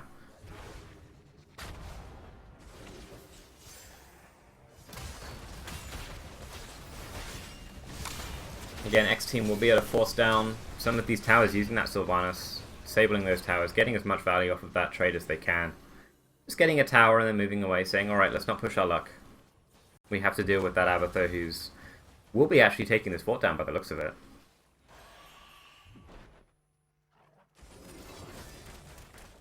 Instead, they are just going to opt for this boss.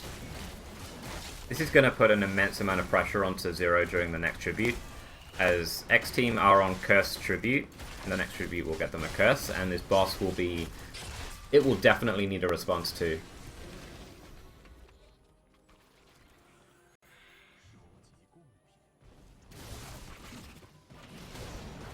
That is a pretty money mosh if they opted to use it there, but deciding not to for whatever reason.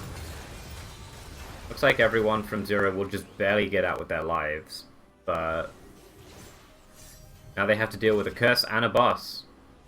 Without the clone. The clone will expire before the team fight may happen at the tribute. It may not even happen there.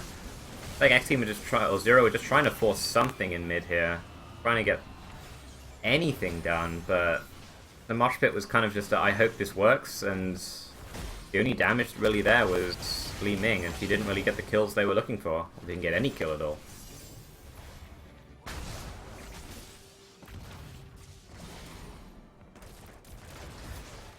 So this is a pretty horrendous situation now for Zero. They have this boss who's going to take the bottom keep. With another kill, X Team can maybe just go core here. They might even just go core anyway, to be quite honest. They have all 5 heroes up. The boss is going to clear up that mid, that tower there. Hopefully it doesn't get stupid and go for the middle fort, as sometimes the bosses on this map do, but I think it's only when they push top. A good Void Prison there at least tries to buy some time, but the boss is still going to be welling away on the core here.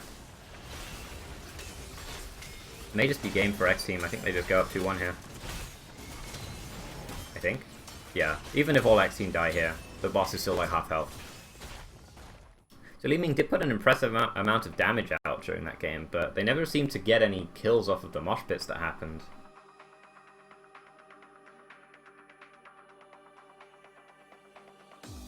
I wonder if maybe... My first thought is maybe you just go stage dive if the mosh pits were kind of iffy. Maybe that's too European of a thing to say.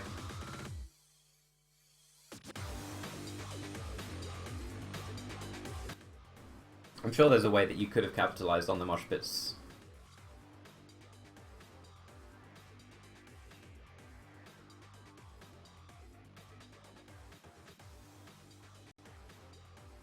Guys, if you hit us to BM other casters, you can just like take it to Reddit or something. Like,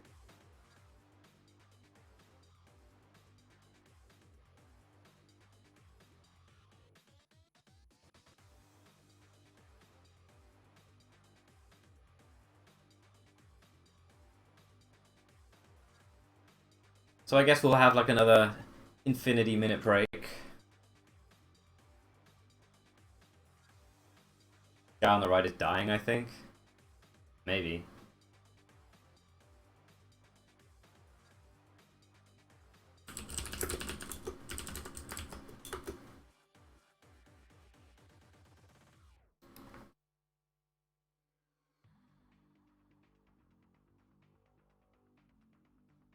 Yeah, getting the MVP there on Tyrael.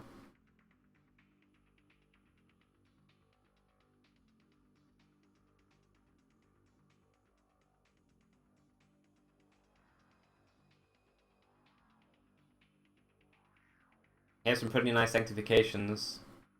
Getting some good value off of his imposing will as well. The blood for blood too. Seems to be the new Chinese thing is getting blood for blood on Tyrael. As of yesterday.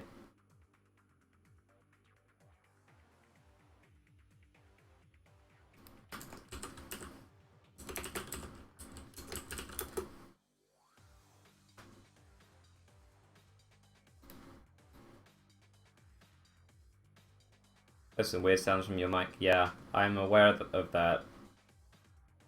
I'm probably gonna... I might just like restart the stream after this series is done, but I don't want to do it like mid-stream. But these are the same settings I had yesterday, and I had no mic issues yesterday, so I'm honestly not sure what the problem is.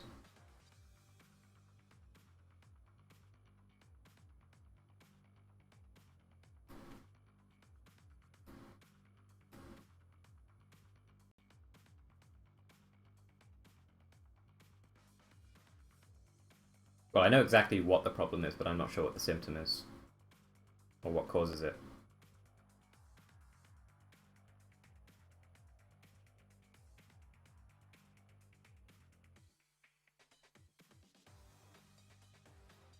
Oh, they were there yesterday too? Okay, well, whatevs.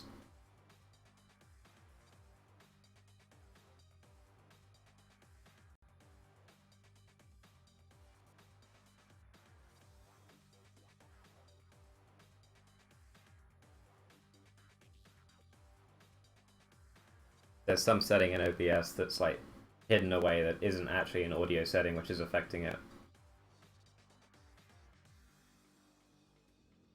Problem is your mic makes you sound English. It does. I think that's a voice changer app I have. Did anyone spill the beans? Many beans have been spilled.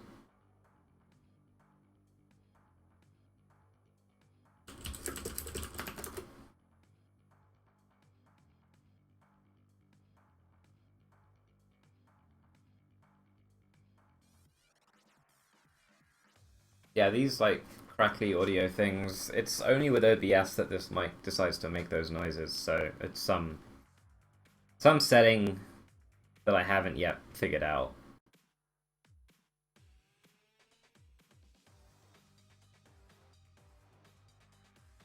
Just know that I have tried to improve it, and I think I have improved it, but it's still questionable. Is Stitch is censored in this version of the game? He is. They've also censored Leeming's glass cannon talent. Leoric, I believe, is unchanged. So, make of that what you will. I don't really know the full reasoning behind the censorship or the lack of censorship on various things.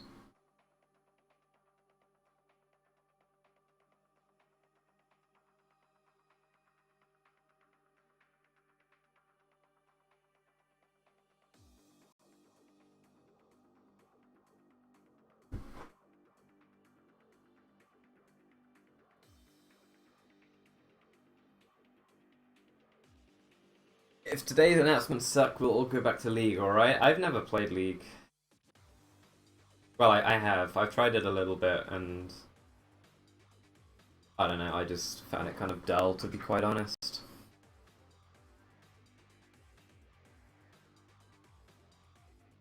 Heroes kind of removed all of the dull parts of it for me.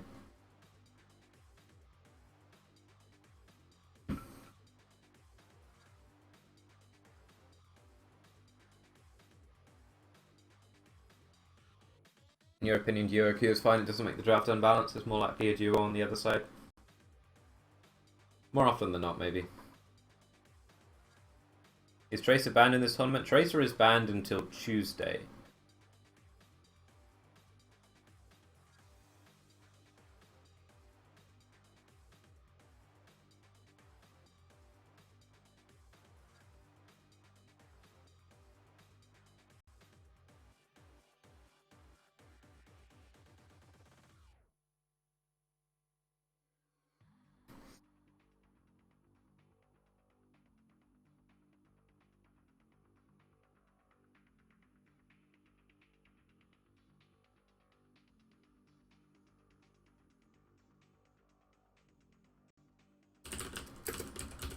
Alright, so map 4, we have X Team opting for Tomb of the Spider Queen. Probably means if Zero win this map that we'll be going to, I would assume, Infernal Shrines, possibly Sky Temple, as map 5.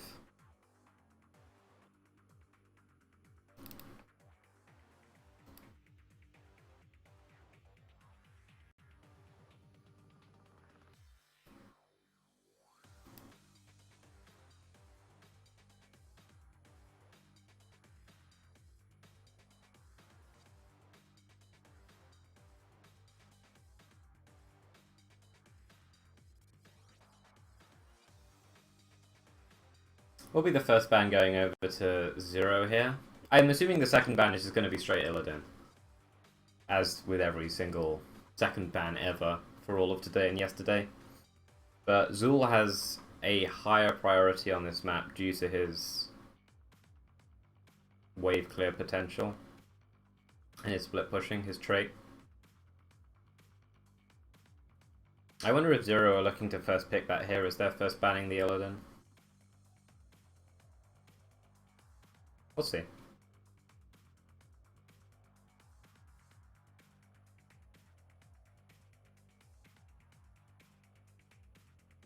Sylvanas will be the second ban here from X Team. She brings strong wave clear to this map, and she brings high value to any maps with a map objective that's a large monster pushing.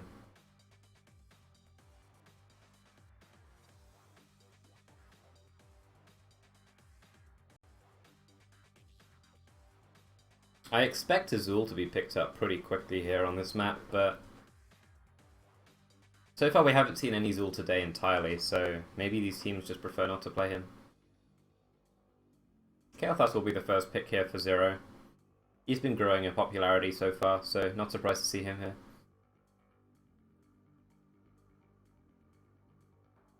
Thrall is still open. Okay, Thrall's picked now. Makes a lot of sense. They have the option of grabbing the Zul here if they want to. But some teams just like for just the tank and the Thrall, but they will get the Zul as well. Lock down two strong solo laners. Sylvanas is banned here as well. It kind of forces Zero to either grab some less conventional solo laners. I mean, Sonya's still up, I suppose.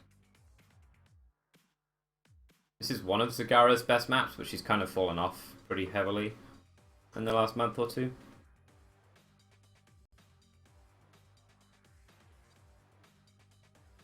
Looks like Zero are just going to lock in ETC and Uther, suggesting they're going to have a more gank-heavy style of play on this map. It also gives them the Divine Shield Mosh Pit combo, even though their Mosh Pits weren't necessarily ideal last game. Hopefully they're going to draft more damage this game to make use of that. I mean, the Kael'thas alone is going to be useful for that. X Team is going to get rid of the Sonya as well, who has synergy with the Uther's Divine Shield, and also can combat the Thrall and Zul that they've already drafted, so that makes a lot of sense to get rid of her. Zero can opt to remove, like, one of the main tanks or one of the main healers here and try and lock the tank or healers out of X Team. They are going to be banning Muradin. forcing X Team into... Well, I mean, they've been picking Diablo religiously anyway so far, so... Maybe they'll do that again. I believe the X Team have had Diablo in every single game so far. It will be Vala, so the next pick has to be a damage or a support, most likely, unless they want to run Thrall as their main tank. But it will be Diablo again. So a pretty aggressive team coming out from X Team so far. Probably going to be a Rhaegar in the last slot. Got Zero here, what do you grab? They will grab the Zagara, okay.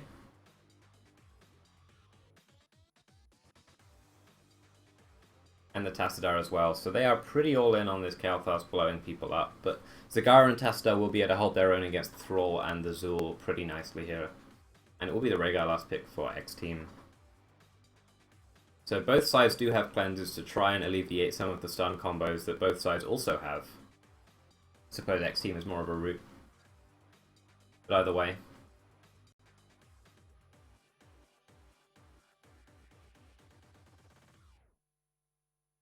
It looks to be a pretty even draft. Last pick Tassadar in 2016. Yeah. I mean, some teams still first pick him even. I think it depends on what you want to run.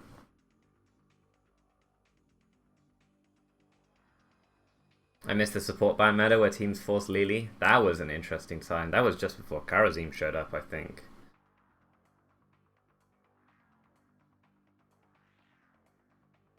It's like Zero has a slight statistical edge over X Team on this map, which would suggest that we're going to a map 5.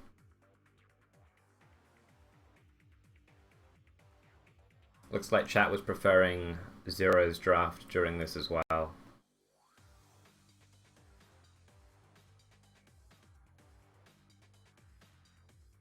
I mean, the early game for both sides is pretty strong. Can I say, and boom goes the dynamite? Well, I fixed your typo for you.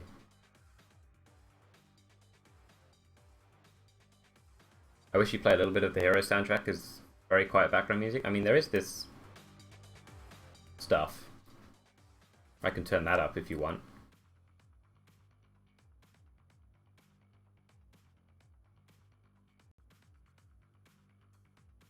I don't actually have the Hero soundtrack, so I could get that. Why would they put the lost color in green and win in red? Yeah, that's China's thing. I'm not sure why they do that. They also put in players who they sub in are red and players who subbed out are green for the teams who opt for 6 players.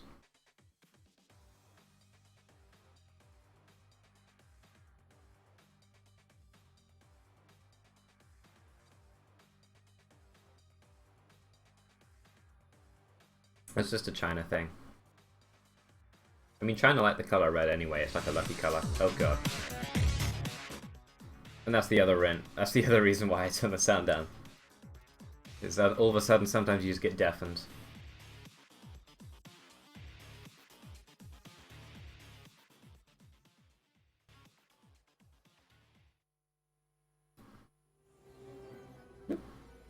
Wow, music was pretty loud. Okay, I think we're alright. So yeah, I was going to be opting for the... Well, the multi-shot talent on 1, I would assume that's going to be leading into like the multi-shot auto-attack hybrid, but China have all sorts of Vala builds they use. It's hard to make that prediction so early on. Some of them even opt for the Q build still. And here's ZeroPanda. They are down 1 map to 2. They will need to win the next 2.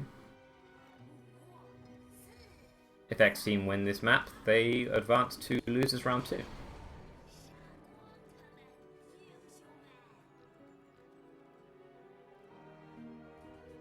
Talents are looking pretty standard here so far for both sides. The adaptation there possibly coming out of Kael'thas grabbing the Mana Addict, as globes are pretty readily available on this map if your team helps you secure them. You'll be able to get that Arcane Barrier from 20 globes onwards. Like Zero is just looking for a gank maybe with the ETC, but they're not going to find it so far. Maybe grabbing that Thrall down there, but Rhaegar is there to help him.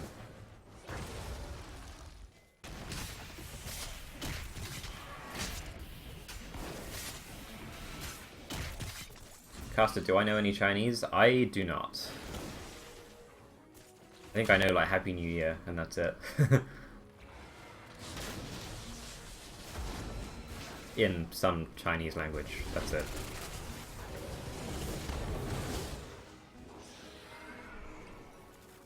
But the Kael'thas and the Tassadar are going to have to respond to the Zool every single time, as they're the largest form of wave clear that Zero have. Otherwise that Zool is going to start draining ammo really quickly, and it's going to enable them to turn in a little more freely as X-Team's waves get pushed out into the towers that are drained of ammo.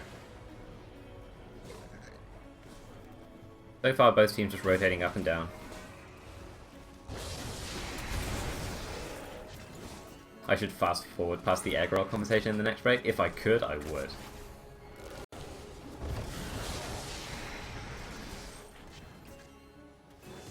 Yeah, those Zool minions are doing work up there. The ammo is half drained on top already, and bottom is getting that way too, even against the Zagara. Like, each Zagara just needs to be a little bit more passive, it looks like. They know that they're leaving... Zero know that Zool is staying top lane solo for most of the time, so the ganks are probably going to be coming bot lane, and that's twice that's happened now. I don't understand what's good about Tassadar. He provides a reasonable amount of wave clear, and his shielding is often just enough to stop some kind of burst combo from taking out a single target. So Thrall and Rhaegar combo will secure that kill, and Zool gets away. Got away in top lane. Good use of that shade. Yeah, this is why I was hesitant to comment on the Vala build, because standard for like EU and NA is going to be the Manticore at 4.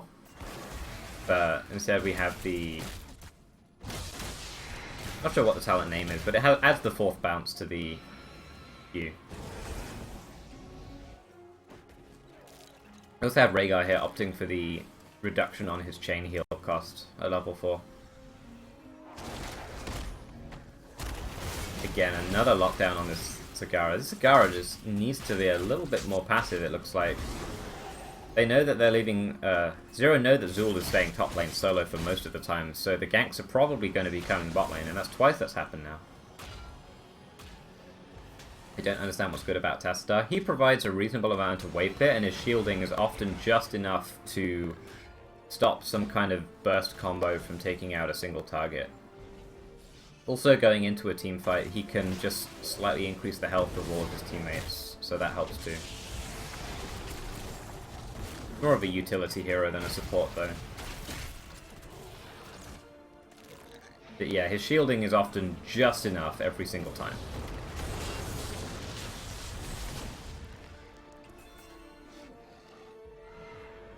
Like both teams are now approaching the amount of gems they need to turn in. X-Team having that amount of gems, they will be trying to get level 7 by the looks of it before they try and turn in. Zero will try and contest this. ETC's already positioned in that bush. Zool has most of the gems, and it looks like he will be able to get most of them turned in here. Six looking for that gank on the Vala there, but she does move away pretty quickly. And Paradise now on the Thrall needs to turn in. Or Diablo, one of the two.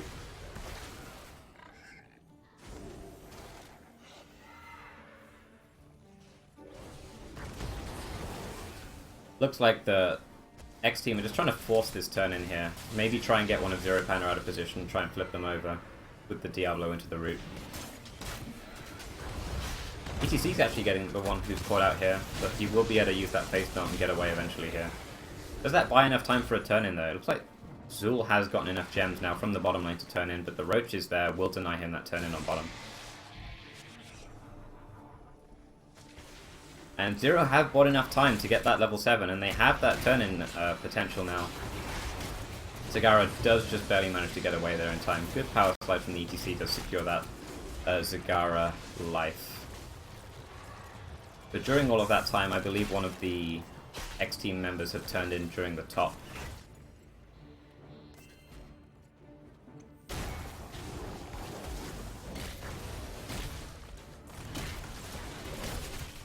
So Zool is probably going to split push between mid and top during all of this, clearing out the minions, making sure as many skeletons are pushing with the web weavers as possible, and X-Team are going to be pushing as 4 during the bottom part of the map. I think they might be able to get bottom 4 during this. It's already half health and there's no one there from Zero defending it. They're just going to give this up, and this web weaver isn't even 3/4 health yet. They might be able to keep pushing this if they want to, or they can just leave it and push mid with Zul as 5. But I think X Team can force a response here from Zero if they keep pushing bot lane enough. Maybe they can hide in a bush and try and catch some rotations, or just rotate to mid.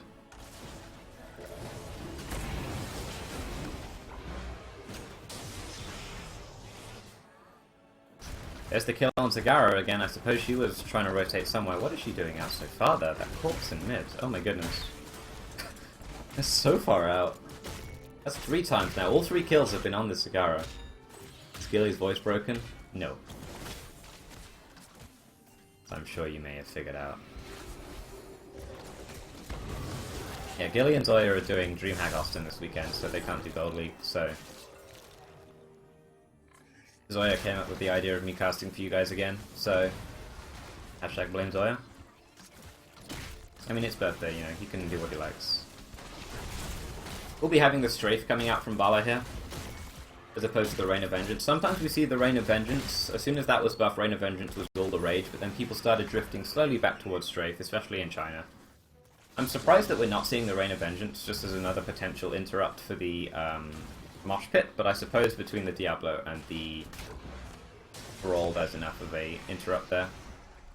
And X Team do manage to chain turn-ins here between the first 2 turn-ins, so they'll be able to possibly get 2 forts here, the remaining 2 forts. They have the Zul, who's just hanging out in mid, and X Team can just force this fort down before even the Web Weaver spawn.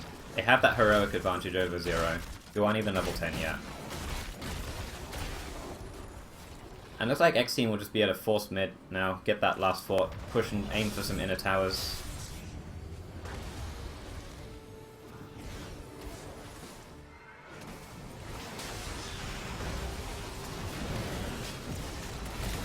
Okay, so we do have the Mosh Pit now ready for ETC. He was potentially looking for it there, but he does now retreat as Tassadar is going to fall to the Sundering there. Strafe took most of his health away, and the Sundering will get the last hit. Looks like the rest of Zero will manage to successfully disengage, but there's still 2 Web Weavers pushing in top and bottom, and it looks like X Team may opt to try and threaten the towers mid as well. Saying to Zero, you need to defend all 3 of these inner walls at the same time, and you have less bodies than us to do it with. X Team should be able to secure level 13 off of these Web Weavers. Zagara is going to be top cleaning up those, but... looks like ZeroPanda have survived for the most part. But they really need to get some of those gems turned in. 67 gems turned in.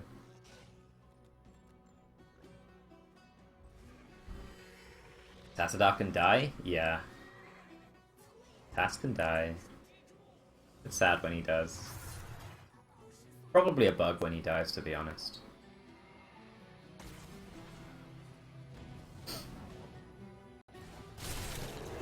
So, X Team are just buying that time, small amount of time until they get level 13, and then it's going to be super easy for them to deny any turn-ins from ZeroPanda again. Zero needs some kind of Mosh Pit, and ETC's looking for it, honestly. Like, I wonder if this Chaos Plus is almost a bait, because the Mosh Pit now does go down on 3-man, but the cleanse is there from Rhaegar onto the Diablo, allowing him to Apocalypse and interrupt the Mosh Pit. And I think maybe Zero have gotten a little bit too cocky there with that play, as ETC will be able to fall here. No? ETC does get away. Kel'Thas falls, at least. And that's a 3 for nothing. That was a cool play, but I think the MVP of that fight is probably the Rhaegar, honestly, who cleansed the Diablo out of the ETC's Mosh Pit.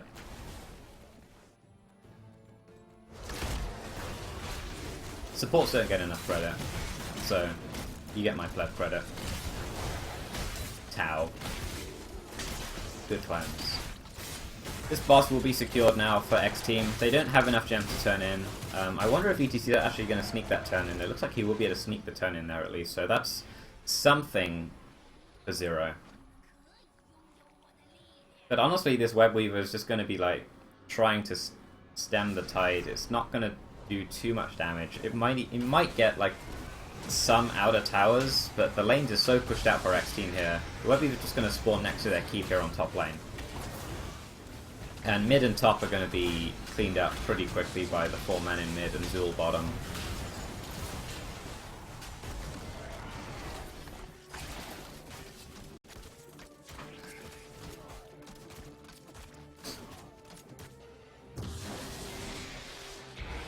Well, there's what's left of a Web Weaver is pushing top, but I wonder if that was worth it. I mean, I guess you have to turn in there as X Team or as Zero, but it just seems like such a weak turn in.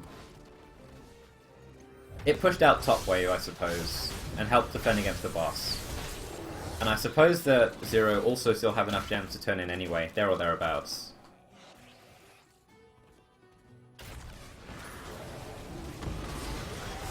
X-Team are going to be making that aggressive play into this camp here. They have the mosh pit available, but it's a 3-level difference here, and a talent difference as well. They need some kind of miracle mosh pit right now, but I'm not sure if they'll be able to get it. There's a 3-man mosh pit, but again, is Cleanse down?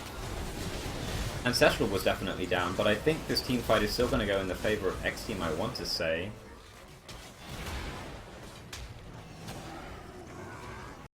Everyone's so low on ZeroPanda's side, I wonder if maybe X-Team could have done something a little bit more aggressive to swing that fight, but a good response there from Zero. They make the most of that situation really well.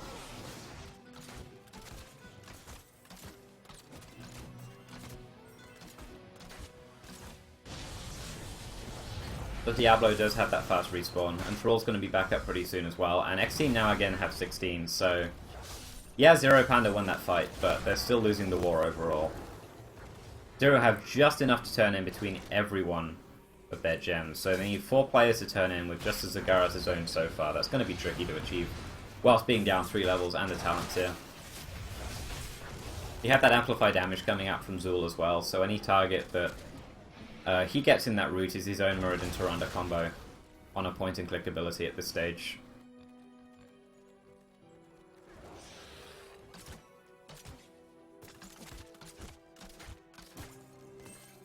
Just a few more gems that X-Team needs before they can successfully turn in. 6 more gems, so that's going to be 2 full waves of minions, which looks like Zool's going to achieve at the top, and then either Rhaegar or Diablo or whoever can grab the mid-gems here. And then that'll be a 3rd turn-in, maybe even a 4th turn-in for X-Team here.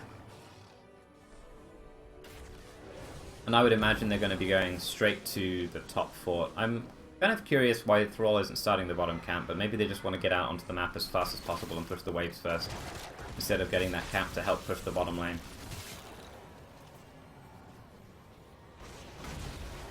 Looks like mid will be the lane of choice here for X-Team, as they're pushing forward.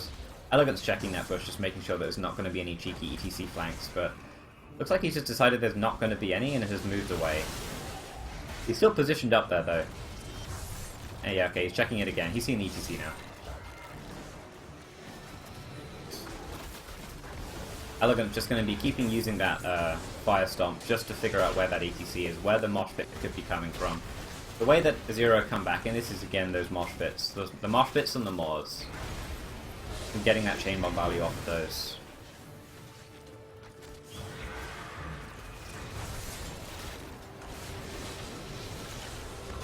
Looks like this Web Weaver is going to be eventually defended, but ETC is looking for that mosh pit now. I wonder if he's going to be able to get anything good. There's a mosh pit, but I think he's honestly going to die before anything happens. Yeah, ETC does fall there.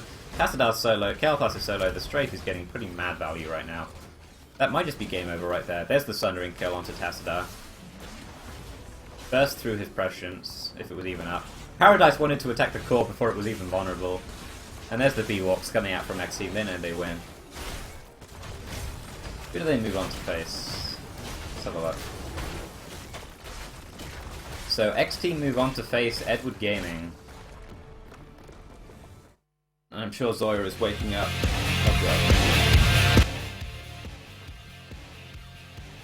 Zoia is waking up to a very happy dream that Elegant has once again won in Heroes of the Storm.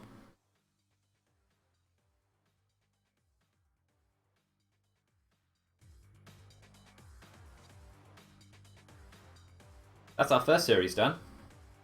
It was a 3-1 to X-Team. I think most people predicted that it was going to be ZeroPanda advancing. Because ZeroPanda did win the last time they played in the group stage, 2-0. So it's nice to see that X-Team have pulled it out. Even if they decided to lose a game without Tannis. Now in just more 1 hour the next series starts. No, it's not going to be 1 hour. It's going to be maybe 20 minutes from now.